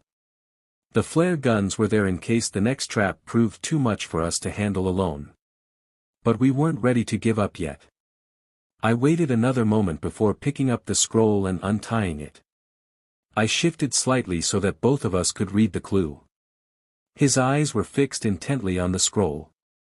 Yet he made no move to grab it as he always do. I wonder why the scroll is still in my hands. Why he hasn't snatched it from me yet. I am surprised by his restraint on himself as he seems just as excited as I am to finally reveal the clue. Why? Without testing my luck, I simply started reading the clue aloud. I bear the fruit of knowledge, tempting red and sweet, hanging heavy on the bough, an autumn treat. Beware of the hands that reach for me, eager and keen, for the juicy delights that on me are seen. You can take the time to pause and retreat, for I have the final clue to the treasured prize you seek. Arg, there's another clue to solve. He said, frustration creeping into his voice. Can't this be the last one? We were supposed to be back by nightfall. I gently reminded him. Aizawa-sensei said it could take 2 days or more. This isn't a test of speed. I wanted to say more, but his glare made me change course. We still have all day left. There's enough time. Do you have an extra set of clothes? He asked. Caught off guard by his strange question, I stammered, Yeah, I do. But can I ask why? So you don't freeze to death. Dumbass, he snapped. Go change out of those wet clothes while I heat up our noodles. I nodded sheepishly and got to work. I silently gathered my dry clothing and went to change privately in the woods. When I returned to our makeshift camp, he had heated up noodles for us both. I ate quietly, ruminating over the cryptic fruit clue. It's a fruit. That much is clear. But which one specifically? Red and sweet, it could be strawberry, plums, cherry, dragon fruit or any other red fruit. But do all these fruits grow on this hill? Dead end. Maybe I should try a different section. The hands that reach for me, so, it grows on a tall tree. But it doesn't help in narrowing down. All those fruits grow on tree. What is it? DMN it. I took a deep breath. Focus. Let's try something else. Fruit of knowledge, now, which fruit is known as fruit of knowledge? Well, that one is easy, apples. Just like in comics when a character has an idea, a light bulb appears over their head. I felt like a bright bulb was lighting up my mind as the answer dawned on me. Kaken. I figured it out. I exclaimed excitedly. Yeah, I know. Apple trees, he said, cutting me off. Did you figure that out as well? I asked with curiosity and slight disappointment. I didn't have to with your continuous blabbering.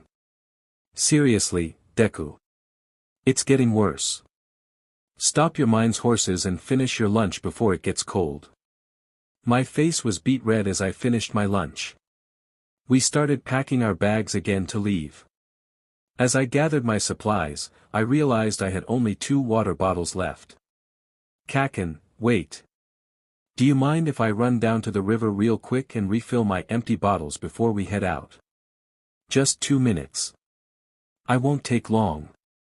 Promise, I asked hesitantly, knowing he would likely refuse. Kaken frowned. I have a full bottle you can share, he replied curtly, already walking away. Thanks, but I have 2 more filled already, I explained. I just want to top off the extra ones in case of an emergency. I knew from experience we needed as much water as we could carry in this harsh environment. Scowling deeper, Kaken questioned, how many bottles did you drink yesterday?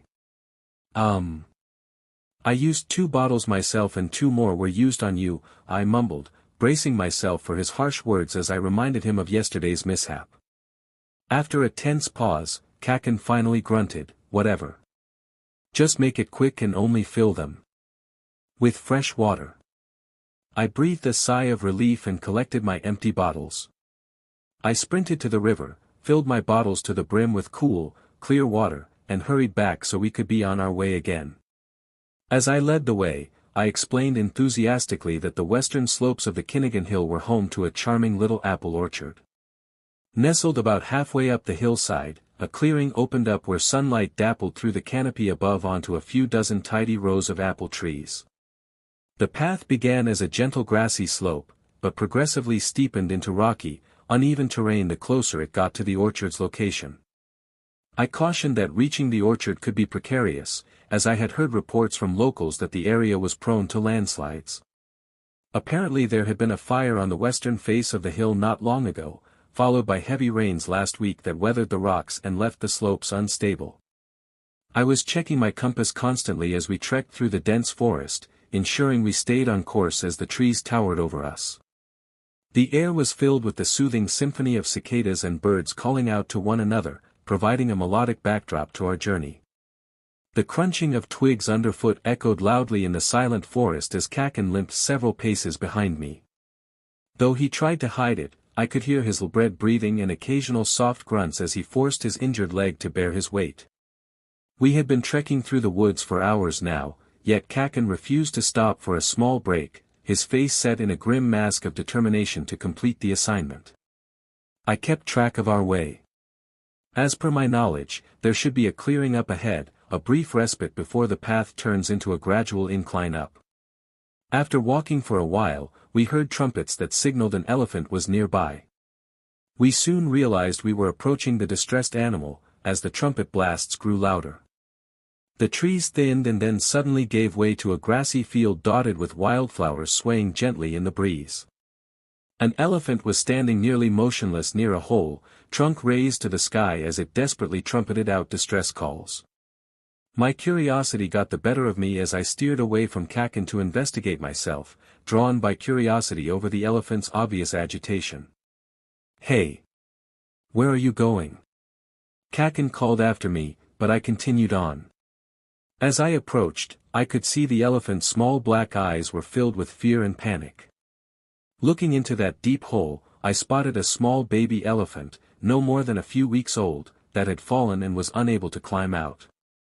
The baby elephant was agitated as it struggled to climb out, its little trunk reaching up toward its mother as it cried out for help. The mother elephant continued her desperate trumpeting, scared for her baby but unable to rescue it from the deep pit it had fallen into. "Kakin, we have to help the baby elephant," I pleaded. "Just look, the walls are too steep for it to climb out on its own. We really should do something." I removed my bag and started searching for ropes. "Are you insane?" he snapped, scowling angrily. "We don't have time for this bullshit. Do I need to remind you that we still have an assignment to complete by the end of the day?" Thick head. "Come on, you're my wasting time." "But we can't just abandon him," I protested. "It'll die if we don't help. Please, it'll just take a few minutes." I said, and "Oh," he yelled furiously. "We are not staying here another minute and that's final. And don't you dare question me again or I'll blast you into pieces. I am still facing the consequences of your actions.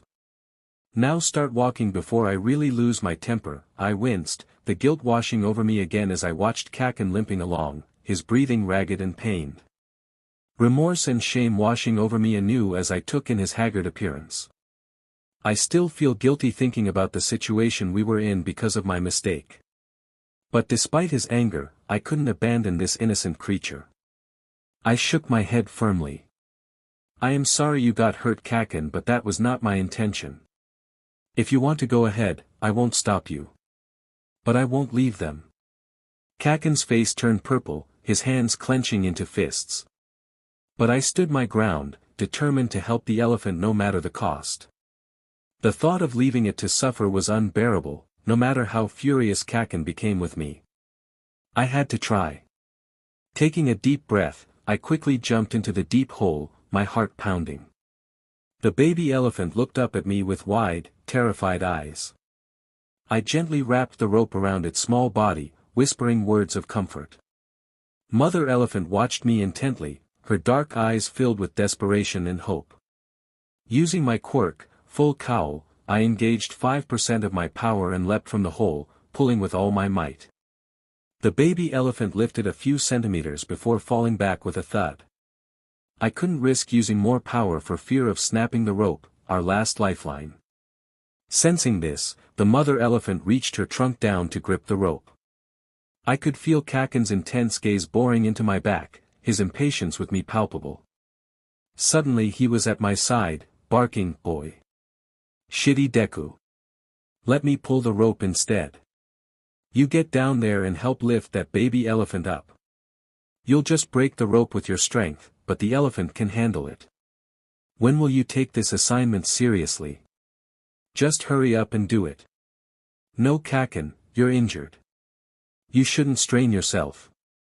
"Though, it seems like the mother elephant wants to help us now," I said with an idea forming in my mind. I quickly looped the other end of the rope to mother elephant's body and directed her away from the hole. Mother elephant quickly understood my intent and started dragging the rope with all her might. I jumped into the hole and positioned myself behind the baby elephant.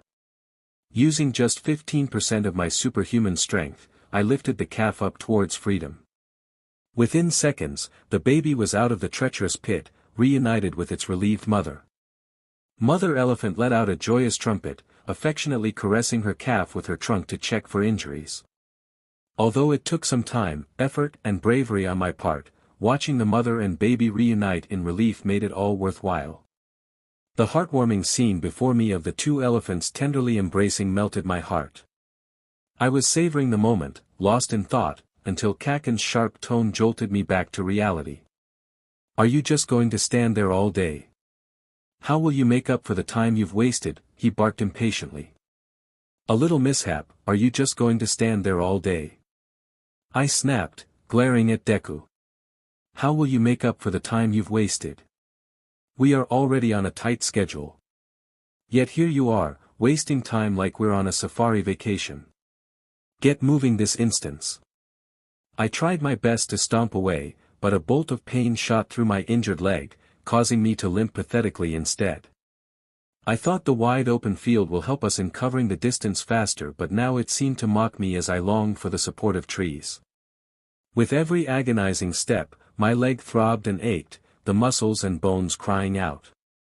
Eventually Deku seemed to snap out of his reverie, shouldering his pack hastily to catch up to my halting pace. I bit back a groan as he drew near, not wanting to reveal any more weakness.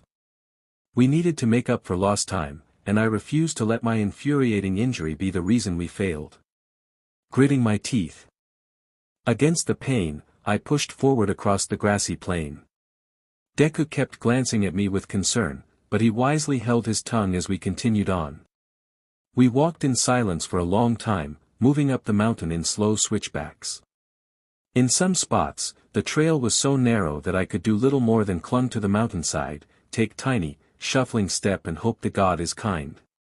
The path snaked its way up the steep incline, forcing us into a grueling march. Loose rocks shifted under our feet as we scaled higher and higher, making every footfall treacherous. Fortunately, the weather was very kind today. The sky was a bit cloudy, letting soothing sun rays filter through at times to warm our skin. A soft breeze kissed our sweat-covered faces, providing sweet relief as we continued the arduous climb.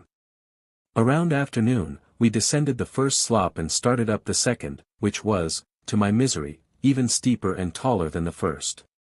We stopped for a small break at the foot of the second trail, both of us exhausted and frustrated with the difficult terrain. Kaken. We should make our camp here. That way we can, Deku said, his voice strained with fatigue. Are you out of your DMN mind? How many times must I tell you that we need to complete this assignment today? And yet you want to stop here, I grumbled, scowling at him. Please, hear me out, Kaken. All I am saying is let's set up camp, then use our quirks to cover the remaining ground quickly. It'll ease the strain on your leg. We will find the next clue and be back here in no time. What do you think? He proposed. I wasn't sure whether to berate him for implying I was weak or thank him for sparing my foot, as I was about to collapse at any moment from the pain. Ultimately, I just glowered and said, don't pitch the tent. Just stash your bag here out of sight. We can set up when we get back. Sure, Kaken, let me grab a few things from my bag. Although, it's an emergency kit and I should carry it all, the straps might snap from my quirk's force as you already know. In the meantime, you can reapply that pain relief spray that I gave you earlier and you can take a painkiller as well. It's safe to take one now as you took the last dose more than 4 hours ago. Eating a few biscuits beforehand could help too since I know it must be hurting badly. Let's see. What else I should carry? I am taking some rope, a blade, hooks, 2 water bottles, zip ties and flare guns. Should I bring the medical kit from our first checkpoint too, just in case? I think I should just take it. After all, it is an emergency kit. I am leaving the clue boxes. I don't think we will need them. Kaken, can I borrow your bag to put all these things? I was completely exhausted. I just glared at him. It seems like after I sat on the gravel to rest, my complete body was on the verge of breakdown. I know he already has an extra bag with him, I saw it this morning when he was packing up the tent. So what's the point in borrowing mine? Honestly, how many emergency supplies is he carrying? Why does he think we need an entire house worth of stuff traveling with us? Did he already know about the dangerous checkpoints ahead? Did Izuku give him clues and tips days before we entered this place? That's the only reason I can think of for his enormous bag. But he seems just as clueless as me from the beginning. Oh God, I'm becoming paranoid like Deku, overthinking and fretting about some trivial matter. I'm just tired and not thinking straight. What does it matter if he borrows my bag? I am not carrying any secret treasure or something. I know he's just trying to be prepared for any situation, even if it seems like overkill at times. I should trust that he knows what he's doing. For now, I'll take a deep breath and try to regain my composure. No need to get worked up over a simple request. I won't burden you with my stuff. You don't have to worry. If you allow me to borrow your bag, I will carry it myself. I won't touch any of your stuff. I promise, he said. Oh, he was only trying to help. Of course, he is Deku. Always looking out for others. He must have noticed how exhausted I was. I feel so stupid now. But it doesn't matter. Whatever, I mumbled, picking the biscuits and medication before sliding the bag in his direction. I slowly removed my shoe, wincing as my swollen foot emerged. Carefully, I sprayed on the medication. I have an extra bandage that will help keep your foot warm and cushioned, he said, staring at my injury with concern. He rummaged in his own pack for a moment before producing a soft crepe bandage. I wrapped it snugly around my foot and ankle, providing support and protection. With effort, I managed to slide my boot back on, lacing it up loosely to accommodate the swelling. While still tender, the short break to rest my foot and apply first aid had worked wonders, making the pain much more bearable. We both took off with our quirks. I usually rely on my gauntlets to focus and direct my blasts. But even without my usual gear, the arduous trek had caused me to work up quite a sweat, providing ample nitroglycerin-like liquid to detonate. Channeling my pain and fatigue into rage, I unleashed explosion after explosion to rocket through the air. Within minutes, we arrived at the edge of an apple orchard. A proper wooden fence enclosed the perimeter. There were some wicker baskets and wooden harpoons to our right, probably used by local villagers to harvest the apples. We immediately noticed that the ground was littered with fallen rotten apples. The rows of trees appeared unkempt and wild, with branches sagging under the weight of the uneaten fruit. It was clear that the villagers had not harvested the fruit in quite some time due to the precarious path left by a recent forest fire followed by heavy rains. In their absence, the wildlife had taken advantage of the unpicked feast spread before them.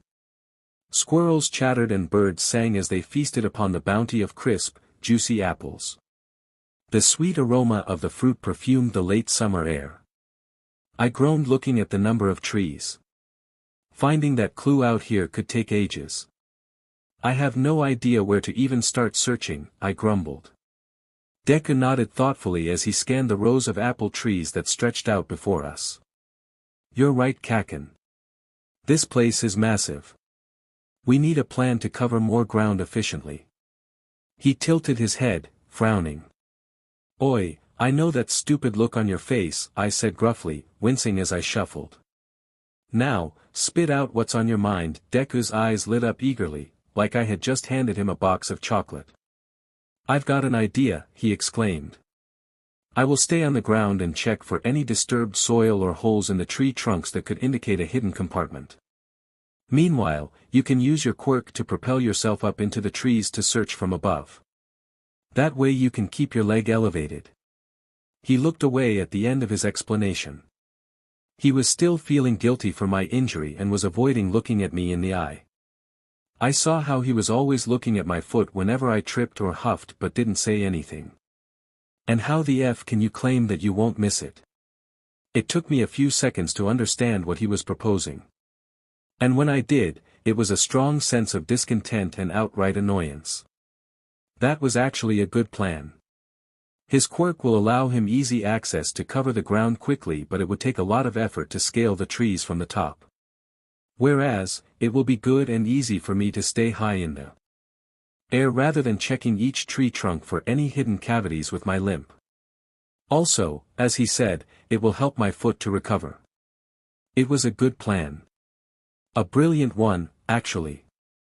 And God did it stabbed my pride that Deku was the one to come up with it. God damn it, I really hate him. TCH, fine. I agreed begrudgingly. We will do it your way. But you better find that clue quick, or else I'll blast you to the moon. He didn't said anything, just nodded sheepishly, glanced at my foot one last time, and moved ahead to examine the ground. I wanted to say that he doesn't need to worry that much, that it was just an accident, that he has already helped me enough. But those words doesn't exist in my vocabulary. It's not in my nature. Better to move ahead in silence, focusing on the task at hand. I used my explosions to leap from tree to tree as he scanned their branches and trunks. After nearly an hour of worthless searching, we found ourselves on the opposite end from where we began. We were both sure that we checked each tree thoroughly. I was so frustrated that I wanted to hurt something or someone badly. Are you 100% sure that clue was pointing to this place?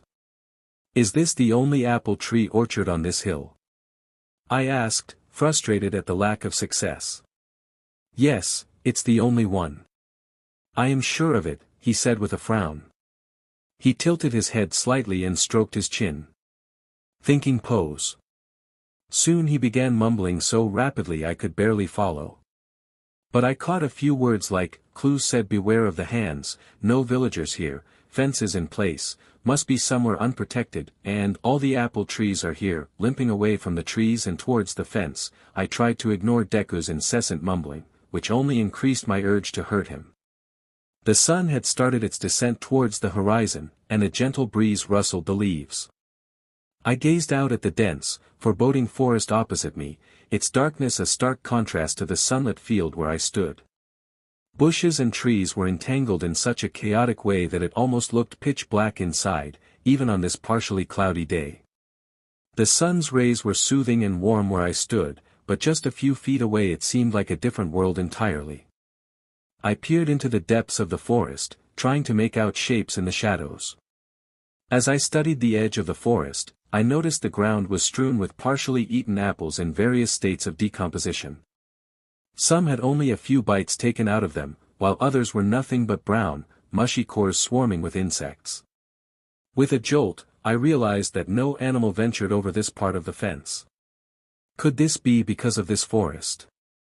There is only one reason why there are apples outside of the fence. Deku, I think we have a lead, I said, waving at him to come over.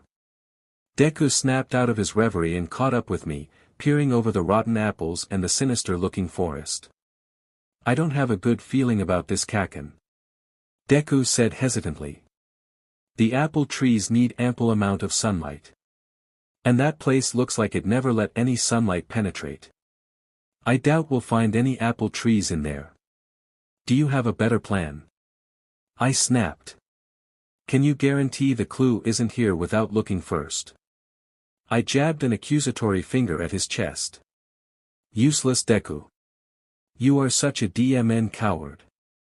I always knew you didn't have what it takes to be a real hero. I glared daggers at him, my fist clenched tightly as red-hot rage coursed through my veins. Deku shrank under my harsh words, shoulders hunching as he stared at the dark tree line. That's not what I meant. I am not scared, Kaken, he stammered meekly, though his voice wavered. I scoffed, small explosions popping from my palms. Excuses, excuses. I don't need your help to explore some stupid woods. I jabbed him roughly in the chest again, causing him to stumble backward. But fine, you stay here and cower in fear if you want. I'll go get the clue myself, like I do everything else around here. Just try not to PSS yourself before I get back, coward. With that, I turned and followed the trail of apples. I didn't look back to see if he was following me or not. I just wanted to be as far away from him as I can. I used small explosions in rapid bursts to light my way ahead. The light revealed a narrow dirt path winding ahead, with decomposing apples strewn along the way, their sickly sweet stench hanging in the air. As I walked further, the darkness seemed to close in around me, the gnarled trunks of ancient trees looming out of the gloom. The path sloped downward before rising again. I could just make out an opening up ahead where the trees parted. Pushing through the last clinging branches, I emerged from the shadowy forest into sunlight. When the darkness receded, an incredible sight lay before me, the oldest and biggest apple tree I had ever seen, shining radiantly in the sun. It stood majestically in a clearing, its branches spreading outward and dipping low with the weight of thousands of luminous red apples. The apples seemed to glow, polished to an unearthly sheen. Of sunlight filtered through the canopy, illuminating motes of pollen that drifted in the air like golden dust. It was like some kind of sacred place for worshipping nature's bounty. I approached reverently, awed by the presence of this ancient tree loaded abundantly with fruit. "I found it," I muttered under my breath, huffing lightly. "The clue is here. It has to be." I stood transfixed like I was under a spell, unable to look away. A little mishap. Kaken's harsh words had left me feeling hurt and discouraged, but I knew following him down this overgrown path was the key to uncovering our clue. After a brief moment of hesitation, I started trailing behind him, careful to keep my distance. I nearly lost sight of him as he began ascending a steep, brush-covered slope. Then a bright burst of sunlight through the trees ahead signaled that he had reached a clearing. I quickened my pace, scrambling up the incline as swiftly as I could manage. When I emerged from the dense thicket, Kaken was standing just paces away, his back turned as he seemed to take in something ahead. Maybe he still hadn't noticed my presence. I took a cautious step to his side, and what I saw then left me utterly awestruck. There, in the middle of the sun-drenched clearing, stood the oldest, largest apple tree I had ever laid eyes on. This tree must have been centuries old to reach such monumental proportions. Its trunk was as wide across as a small room, textured with deep grooves and knots from untold years of growth. Sturdy branches stretched outwards from the trunk, extending so far they seemed to embrace the entire clearing. Each bough was laden with plump, ripe apples, gleaming red and gold in the soft light. They hung heavy from the graceful, sweeping limbs, as numerous as the stars in the night sky. I could scarcely believe this ancient titan had been hidden away undiscovered in the depths of the wild forest. It was like stumbling upon a sacred relic from the past, standing firm against the ages. I could feel an energy humming in the air around it, as if it had witnessed generations pass through this clearing, bestowing its fruitful bounty on all who came across its path. This majestic apple tree felt so much larger than life to me in that moment, too appealing and wizened by time to be real. I stood transfixed beside Kaken, knowing I would never forget this glimpse of living history before my eyes. "Wow, it's so huge," I said. Kaken jumped, startled by my voice. "Don't sneak up on me like that, you coward. Why are you trailing behind me like a pathetic sidekick?" he barked, as though he was surprised. "I am sorry, Kaken," I said meekly. "I should have listened to you earlier. I didn't mean to hold us back, but that path was so creepy." "Sorry doesn't cut it, Deku," he snapped. "Your clumsiness always caused trouble. Please forgive me, Kaken. I promise I will be more careful." "Yeah, of course you didn't mean to," he grumbled, rolling his eyes. "Just try not to mess up this time. We already have wasted enough time. Now focus on the clue." "Yeah, sure. Where should we start looking first?" I said, sighing in relief.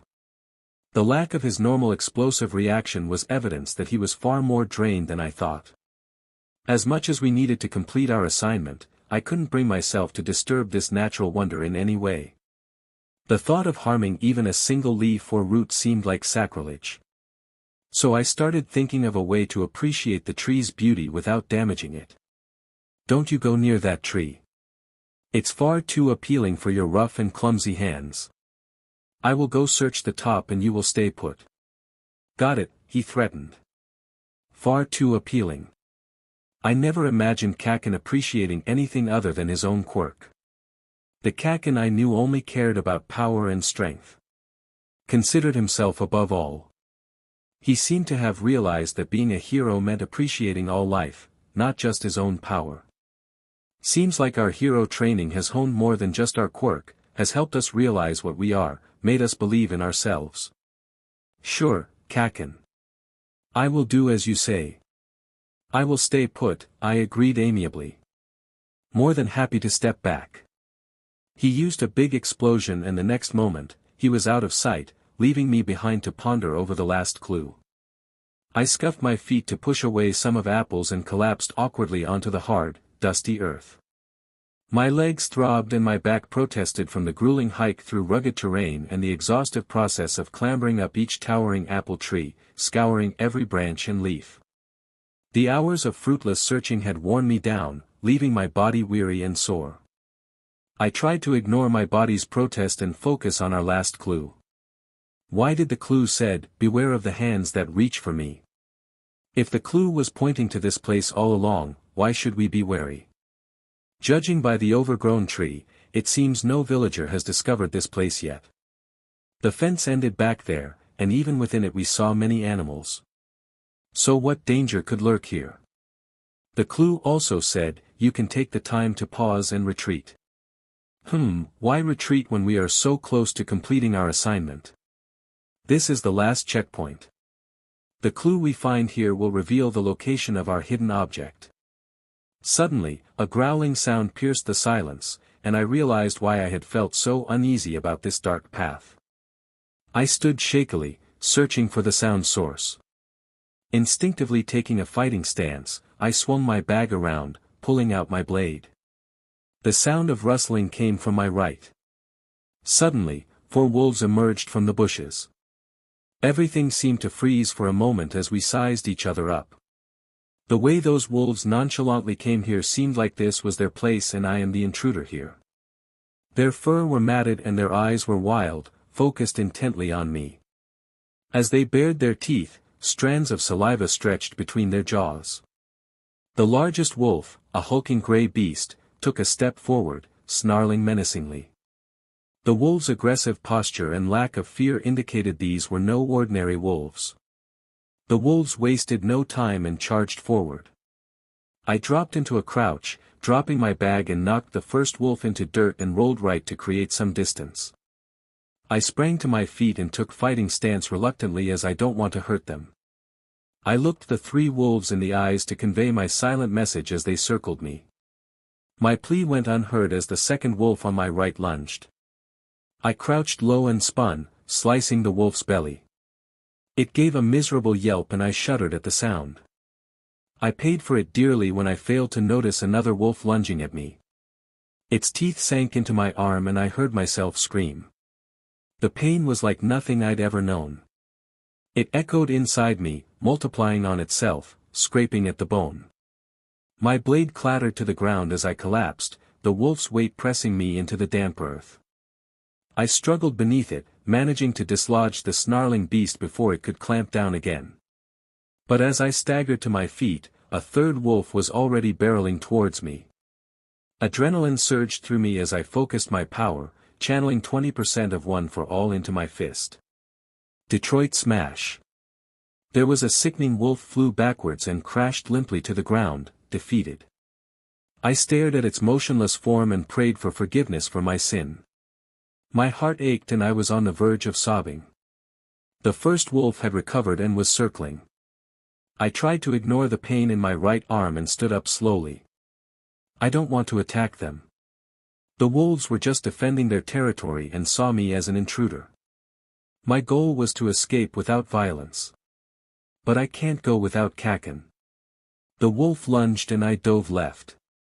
I turned away and activated my quirk, Full Cowl, to sprint down the path from which we had come earlier. I climbed up some vines on a tree to hide myself. I could hear the wolves approaching below, before they stopped and retreated. I let out a deep sigh of relief as I cradled my injured arm, which was radiating waves of pain from the altercation. Suddenly, a loud boom echoed through the trees, which could only mean one thing: Kaken had returned. I quickly jumped down the tree and sprinted towards the sound. I was horrified by the scene before me. One wolf lay twitching to my right, a big dark patch of blood covering its belly, and 2 wolves were pinning the blonde boy. I activated Full Cowl again and kicked the wolves forcefully to get them away from Kaken. I seized one of the wolves by the scruff of its neck and hurled it with all my might across the bushes. It let out a pained yelp as it crashed into the undergrowth. I was about to do the same to the second wolf when it lunged at me. I grabbed the wolf's neck in a choke hold before it could sink its teeth into me. The wolf's hind legs scrabbled at the sand, its eyes rolled, frightened whites showing bright against its matted fur. A high whine rose from its chest and then it was over. The wolf's body stilled as the life drained from it.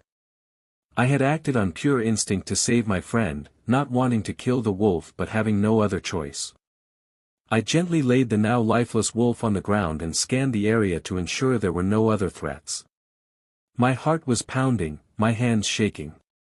I sat down in the sand, trying to catch my breath and compose myself. Even though I felt hot tears running down my cheeks, I pressed my lips together firmly to keep from sobbing. Kaken faced me and barked, "Is this the way you stay put?"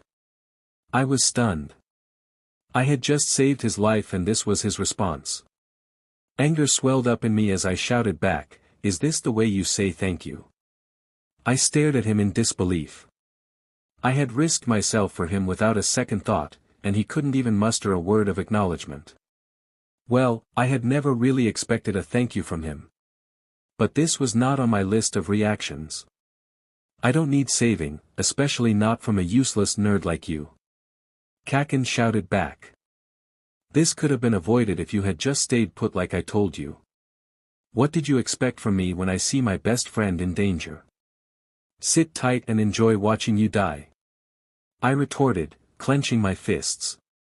My voice tight with frustration. I never asked for your help. Kaken snapped. Who do you think you are, acting like a hero? You're nothing but a quirkless loser. SHT head, I am not quirkless anymore, I shouted with all my might, my voice straining. Why can't you accept it? I am not that same weak, worthless Deku from before. You're so arrogant and blinded, Kaken. You can't see anyone else getting better. Even after I got a quirk, you never saw me as human, only as someone beneath you. What more must I do to be seen as a person, if not a hero? When I started at UA, I told myself I wouldn't let your cruel words affect me, but they still cut deeply. You were my only friend, yet you turned your back on me. Tears streamed down my face as I released years of pent-up hurt. I felt drained, my head pounding, but also a bit freer after finally speaking the truth. But things have changed now, I said, wiping away my tears. Kaken opened his mouth, no doubt to hurl another verbal barb designed to cut me down and reassert his demps. But then something in his expression shifted from anger to concern, if only for a fleeting moment. He closed his mouth wordlessly. I have real friends now, I continued, emboldened.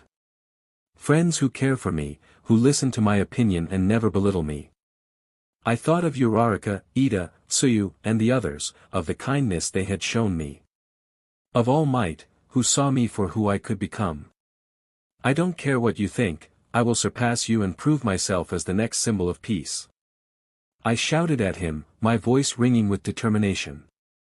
How could he keep yelling like that, so full of unchecked rage?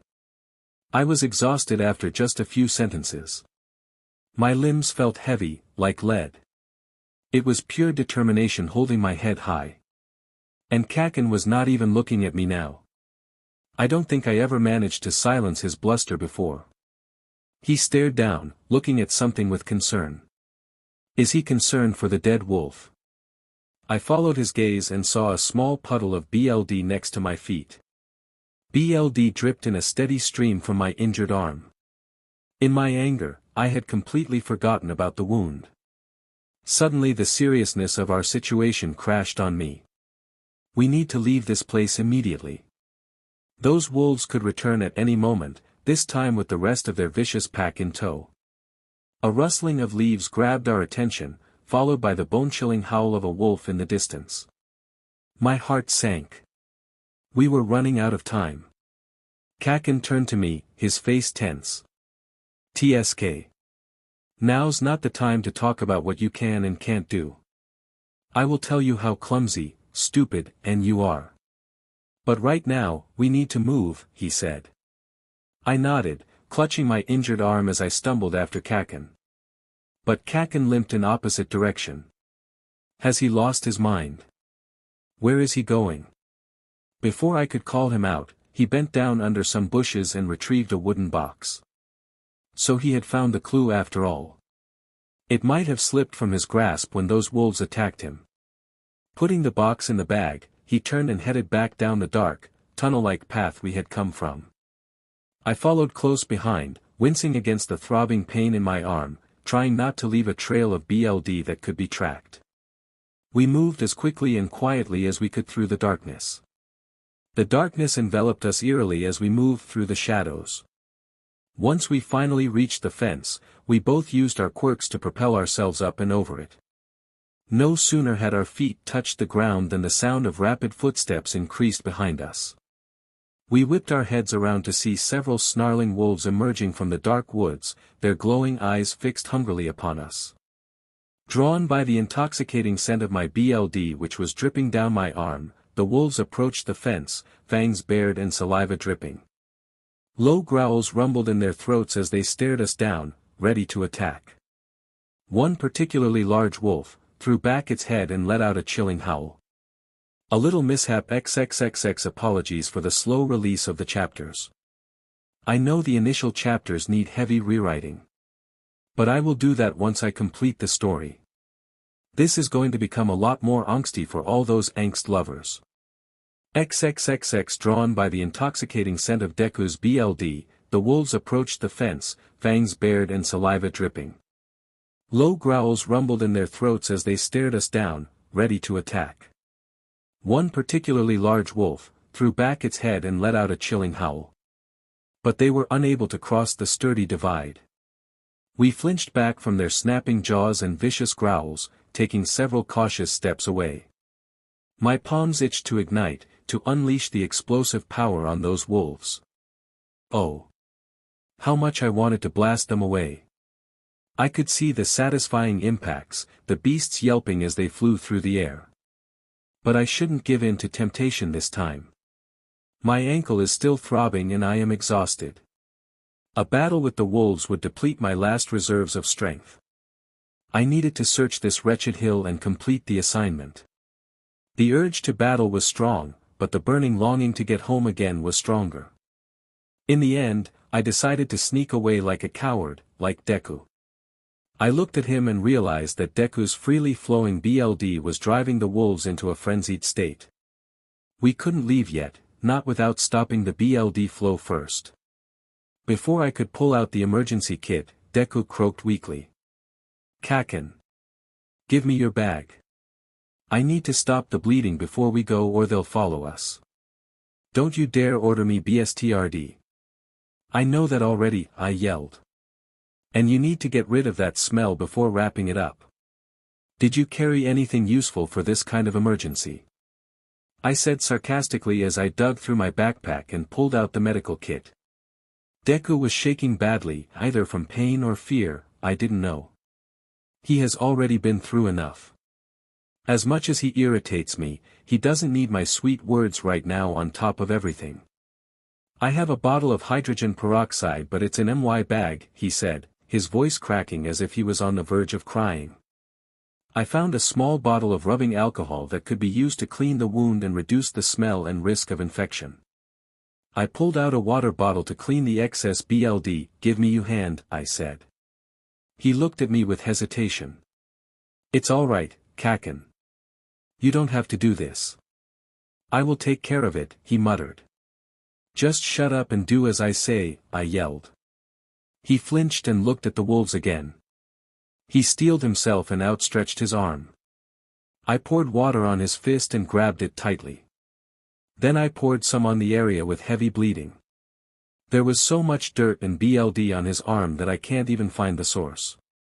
He winced a bit but remained stoic. I slowly twisted his arm to examine the injury. There were 8 puncture wounds in total, 4 on both sides. The wounds were so deep that I was worried about the infection. "We need to look out for any sign of infection till we get out of this hill." I pulled him a few steps back, away from the pool of blood, and hurriedly cleaned the wound. He was clutching his upper arm so tightly that his nerves were bulging under his skin. Without any warning, I picked the rubbing alcohol and poured some drops on the puncture marks. He let out an agonized scream and instinctively tried to yank his arm away, but I held fast. His entire body shook violently, overcome by the intense pain. I paused to allow him a moment to breathe and then twisted his hand to continue with the marks on the underside of his arm. He continued to whimper lightly. Tears were streaming down his cheeks. "Stop whining, you wimp," I said. I continued dabbing at the wounds, intent on properly disinfecting the injury. I can't imagine how he thought he could do this on his own. If I were the one injured, there's no way I would let anyone come near my arm, let alone pour alcohol directly into open cuts. But this treatment, while excruciating, was necessary. I wrapped his arm tightly to stem the crimson tide. The wolves stayed right where they were, pacing along the fence line, their hungry eyes tracking our every move. "Come on, we need to get out of their sight before we try heading back," I said, keeping my voice low but insistent. He nodded, wincing as I cinched the bandage tight over the wound. I packed my bag and started limping painfully toward the shelter of a nearby apple tree, glancing nervously over my shoulder at the prowling wolves. But Deku didn't move, seemingly lost in thought as he contemplated some internal struggle. "What the F are you waiting for, nerd?"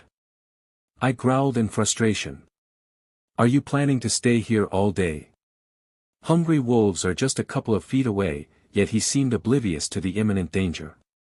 How can a sane person even think of staying? Where was his survival instinct? After a few moments that felt like an eternity, he slowly started to get up, grimacing with every moment. Finally. I wanted to shout more to make him move faster but held my tongue. "We don't want any more attention right now. This much adventure is enough for one day." He managed to stand, but after taking just a few halting steps, a wave of dizziness washed over him and he collapsed to the ground with a muffled groan, cradling his throbbing arm as he bit his lip to keep from crying out in pain. We are doomed. We are both in bad shape." I glared at him with contempt. Can't he even walk on his own? God, I hate this weakling so much. I limped over to him and roughly pulled him to his feet, acting as a crutch even as my ankle threatened to give out. He leaned heavily against me, face white with pain, as we slowly made our way toward the apple tree. Once we reached there, we collapsed against it, ensuring we were out of their sight. Every muscle in my body screamed for rest. We sat there for some time, watching the wolves every now and then. I collected some apples in my bag and munched on one. I offered one to him but he declined. I shrugged and kept on munching. I wanted to open that DMN box and check the final clue, but if I do it now, Deku would probably want to have a look and will never stop babbling. Even though we were both exhausted, he kept twisting and turning like he couldn't find a comfortable position. Perhaps his arm is not the only injury he have. He is in a lot of pain, I could tell just by looking at his face. The permanent frown, eyes opening to slits and beads to sweat clung to his brow. So I gave him painkiller but he refused, said he can't take it on empty stomach or something. I want to murder him right now. He was the one to refuse the apple when I offered him only to have him complain afterwards. But I held my emotions in check. His face developed a green shade. I don't want him to be sick here when we are trying to be as silent as possible. In the end, I forced the painkiller down his throat and watched him intently. His posture seemed to relax a bit and soon his eyes grew heavy as started dozing. The sun began to set over the treetops, casting an orange glow over us. We sat there for around half an hour when I noticed that the wolves had lost interest in their watchdog duty. I nudged him awake, signaling him to get ready for the escape. He flinched, eyes flying wide, breathing slightly as if he had run a marathon. He nodded and started to get up. I was feeling much better after the rest, but same was not true for him. It feels like his pain hasn't receded at all. He was still clutching his arm in a vice grip, close to his chest. We started moving towards the other side of the fence, towards the entrance, ensuring we remain out of sight. The shadows of the trees are helping as well. Once we were out of earshot, I signaled him to use his quirk to cover the ground quickly. He nodded and we both took off. When we reached our initial spot, I saw Deku running towards some bushes. I took few steps towards him when retching sound rooted me in place. I turned around and started unrolling the tent with angry, jerky motions. He came back when I was setting up the wooden sticks I gathered for our campfire. He collapsed onto the ground, took small sips of water from his bottle and then laid there breathing, completely spent. "What are you doing?" he asked, unable to even lift his head to look at me. His voice came out cracked and breathless. "What do you think I am doing?" I said without even glancing at him. "Why did you set up the tent?" he asked, sitting up and wincing when he put weight on my injured arm. "We should decipher our last clue and head over there. We still have time. If we start now, we might be able to reach there tonight." "Look at yourself before opening your mouth, you wimp," I said. "You can't even sit properly. Tend to your other injuries first. We will have our dinner and then we will see what the clue says." Deku managed a weak smile of gratitude. "All right. Thanks, Kaken. But I am not hungry. I will just rest in the tent then, till you finish your dinner." He motioned to get up. I shot him a sharp look. "Where the hell do you think you're going?" I said we're having dinner, and that's final. I rummaged through my backpack and pulled out a couple of granola bars and a mint toffee, handing them to Deku. Despite the harsh words, there was an underlying note of worry in my tone and I absolutely hate that. "These should help with your nausea. And finish that water before you go back in the tent." Deku nodded, mustering up the energy to sit up and nibble on the snacks I gave him. With a few well-placed, controlled blasts, I carefully stoked the campfire, coaxing the flames to life until they crackled and danced, filling the air with a comforting warmth. The fish I caught earlier were carefully arranged over the fire, the sizzling and popping sounds making my mouth water in anticipation. Meanwhile, Deku remained uncharacteristically quiet. He was still trembling slightly and feeling uneasy. He tried to hide it but his shaking hands and occasional deep breaths gave him away. Whatever. I am not concerned for him. I will give him rest for the first watch but then he needs to take over. He is not the only one exhausted and injured here. As we both finished our dinner without incident, I wasted no time in pulling the clue box out of my bag and sitting down next to Deku. This time the box had a slim, sturdy, long rope firmly attached to the top and some folded sheets of paper. The pages turned out to be printed articles from Wikipedia. Certain sections were highlighted on every page and something messy was scrawled at the bottom. The lack of creativity in this clue was screaming Aizawa-sensei, the lazy slacker. The scrawl at the bottom was too messy to read so I flipped back to first page and started reading the printed part. It was an article on Aravat plant. It had a picture of the plant with dense, dark green bush with narrow leaves and bright purple flowers. The article described about the plant's origin, where it is typically found in the wild etc. However, the truly fascinating information was contained within the highlighted sections, which delved into the various uses and applications of the Aravat plant. Apparently, the extract from the leaves of this plant are used in pain relief medicines. The scrawl at the bottom said, "Rub the leaves around the injured part or bruise if you've lost the emergency kit or run out of the painkillers." He already summarized the page so in my opinion it wasn't important to read the complete page but I thought Deku would like to read every inch of that page, that nerd. When I glanced at Deku to see if he has completed reading so that I can flip the page, I met with a concerning sight. Deku's brows were furrowed, his jaw clenched tightly, and his eyes squeezed shut, a clear sign that he was suffering from a pounding headache. His injured hand found its way back to his chest and his other hand sneaked around it and clutched the shoulder in tight grip.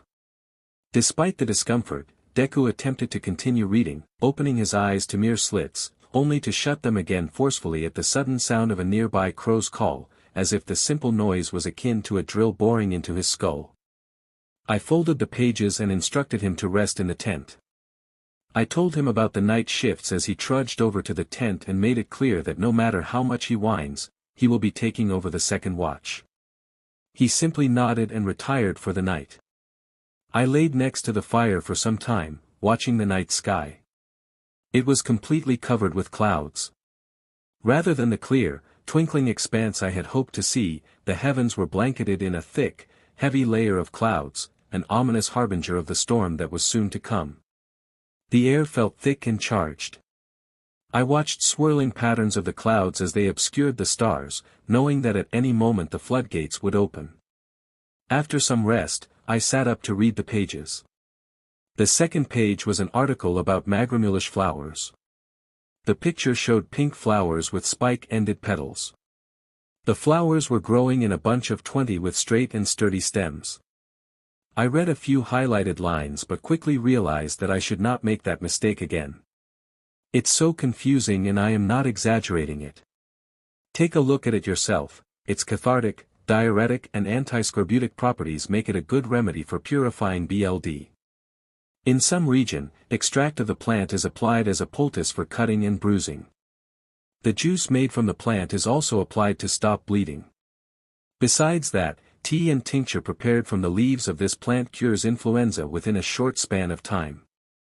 I skipped to the handwritten text at the bottom. If you are unable to stop the bleeding, crush these flowers and apply them directly to the wound. Use the leaves to cover the wound but make sure they are not in direct contact with the wound as they are toxic in nature. I read the next article about ectortium roots and was determined to complete all the pages. However, just as I was about to read the last page, I saw Deku running out of the tent and throwing up in the bushes. Great, he can't even keep a granola bar down now. Sighing inwardly, I carefully folded the pages, placed them back in the box and pulled a bottle from my bag for him. I am not concerned about him. I just don't want him to complain when his shift starts. As I approached him, his entire body trembled uncontrollably, his chest heaving with each breath. Beads of sweat had soaked through his clothing, and his eyes were bulging with each painful contraction, as if his very stomach was straining to escape his mouth. Suddenly, his legs buckled, and he was about to fall face first on his own vomit if I hadn't held him at the last moment. I dragged him a few steps back and laid him gently on the ground. He clutched his head tightly with both hands, his face contorted in agony as he writhed and in sheer pain. Conclusion: his excruciating headache was causing him even more distress than his injury. I lifted his head and made him slowly slip and spit out some water to get rid of the foul smell. Then I removed his hands from his head and grasped it firmly with both of my own, applying steady pressure in an attempt to provide some relief. He resisted at first, and trying to pull away, but I gently shushed him, understanding that even the slightest noise or movement could send shockwaves of pain through his throbbing head. As he took measured, controlled breaths, I whispered, "Do you have anti-nausea medicine? I know how it feels when you have a killer headache. The slightest sound make you want to kill the source instantly. Even a slight moment is agonizing." With a pained, hushed tone, he managed to growl out a simple, "Yes." Slowly, I released the pressure and removed my hands. But he grabbed my hands and croaked, "No, just help me get to the tent. I can handle the medicine on my own. Just help me up." "Shoo. Just wait here. I will be back in no time," I said as I started removing my hands from his grasp. He immediately recoiled and looked at me wide-eyed. "No," he shouted, shutting his eyes tightly. "No, please. Don't look into my bag. I'm fine, really. I'll just go. Thanks for the water though. What is he hiding in his bag? Is it that important that he is willing to crawl like a snail just so I can't take a look? Is it his analysis notebook, filled with meticulous scribbles that he guards zealously? He is really insane if he brought that notebook here. Or is it something even sinister or illegal? The thought caused my brow to furrow in a mixture of bewilderment. I thought Deku was too goody two-shoes to do something of that kind. I watched him intently as he tried to get up twice and failed as soon as he put his injured arm to use. As I grabbed his good hand and pulled him upright, the sudden movement caused his face to turn a sickly greenish hue, and he immediately retched, vomiting all over himself. Curling onto his side, he continued to retch and heave, his body racked with the violent spasms. I could no longer deny the feeling of growing concern for him. I was truly worried for him. His condition is clearly deteriorating by each passing second. This is not the time to pry into his dark secrets. I am not interested in whatever he is hiding. He needs fluids and a quiet, dark place to rest right now. After his last dry heave subsided, he weakly collapsed on the ground again. Quickly, I retrieved a cool, refreshing mint-scented face wipe from my bag and gently cleaned the vomit from his ashen face. I slowly sat him up, slipping my hands under his armpits and starting to carefully drag and guide him towards the tent. Once inside, I began to peel off his ruined shirt, revealing a troubling sight. There, on his right shoulder, was a large, dark bruise, the skin mottled and discolored. Grabbing another wipe and shining my flashlight, I inspected the area more closely, but the sight of the angry, discolored flesh on his back was deeply unsettling. Not only was that substantial bruise present, but another, smaller one had formed just above his hip as well. All the while, Deku continued to writhe and in obvious agony. I brought his bag near him and urged him to take the medicine while I take care of his shirt and went out of the tent to give him his privacy. When I returned a short time later, he had a new shirt on. The medicine box remained untouched, sitting near Deku's feet as he sat hunched over, his head buried in his hands and his elbows resting on his knees. "Found the medicine?" I asked as I nudged him. He shook his head and uncurled his hands to pick the box, but I guided him into a supine position and took the box from his hands. "I found the anti-nausea and pain relief medicine." I handed him a bottle and lifted his head to help him with the medicine. "What's the second pill for?" he croaked, his voice raspy due to vomiting. I whispered the name of the pills. I don't know if he heard me or not, but he croaked, "No. You are not thinking straight. Just take it already." I whispered, controlling my rage. How can he refuse the medication when he desperately need them? "No, not the pain relief. I think I am sick because of the pain relief medicine I took earlier." "What?" I exclaimed, but immediately regretted when Deku and converged again. Then I recalled what he said earlier. Pain relief medicines should not be taken on empty stomach as they cause gastrointestinal side effects that can adversely impact the delicate lining of the stomach. Though the severity of these side effects can vary from person to person, I felt a sinking feeling in the pit of my stomach, realizing that his agony was directly my fault. I had forced the medication down his throat despite his refusal, and now he was paying the price. I couldn't stop the way I was feeling, unnerved, disturbed and troubled. The pain sounds escaping his lips made my own stomach churn with guilt and unease. "Shut up. Just shut up. It's nothing. I was only trying to help him. And that's what I am going to do now too. I am not regretting my decision of giving him pain medication. There is no time to feel guilty. I did what I thought was right. Though the consequences of my actions has landed Deku in this mess, but I am determined to make things right." "All right, take the anti-nausea then," I whispered, taking care of my tone. I offered him a mint toffee to help with the uneasy feeling and started massaging his head to alleviate the pain. Each twitch and turn of Deku's pained expression only served to remind that I was the root cause of this discomfort. Eventually, he relaxed a bit. As time passed, the pitter-patter of raindrops against the tent began to fill the air. I initially intended to rouse Deku from his misery-induced slumber to start his nightly watch as agreed, but I simply couldn't bring myself to disturb him when he was suffering so greatly, not after my own actions had precipitated this condition. Throughout the night, I remained steadfastly by his side, determined to soothe the slight fever that gripped him.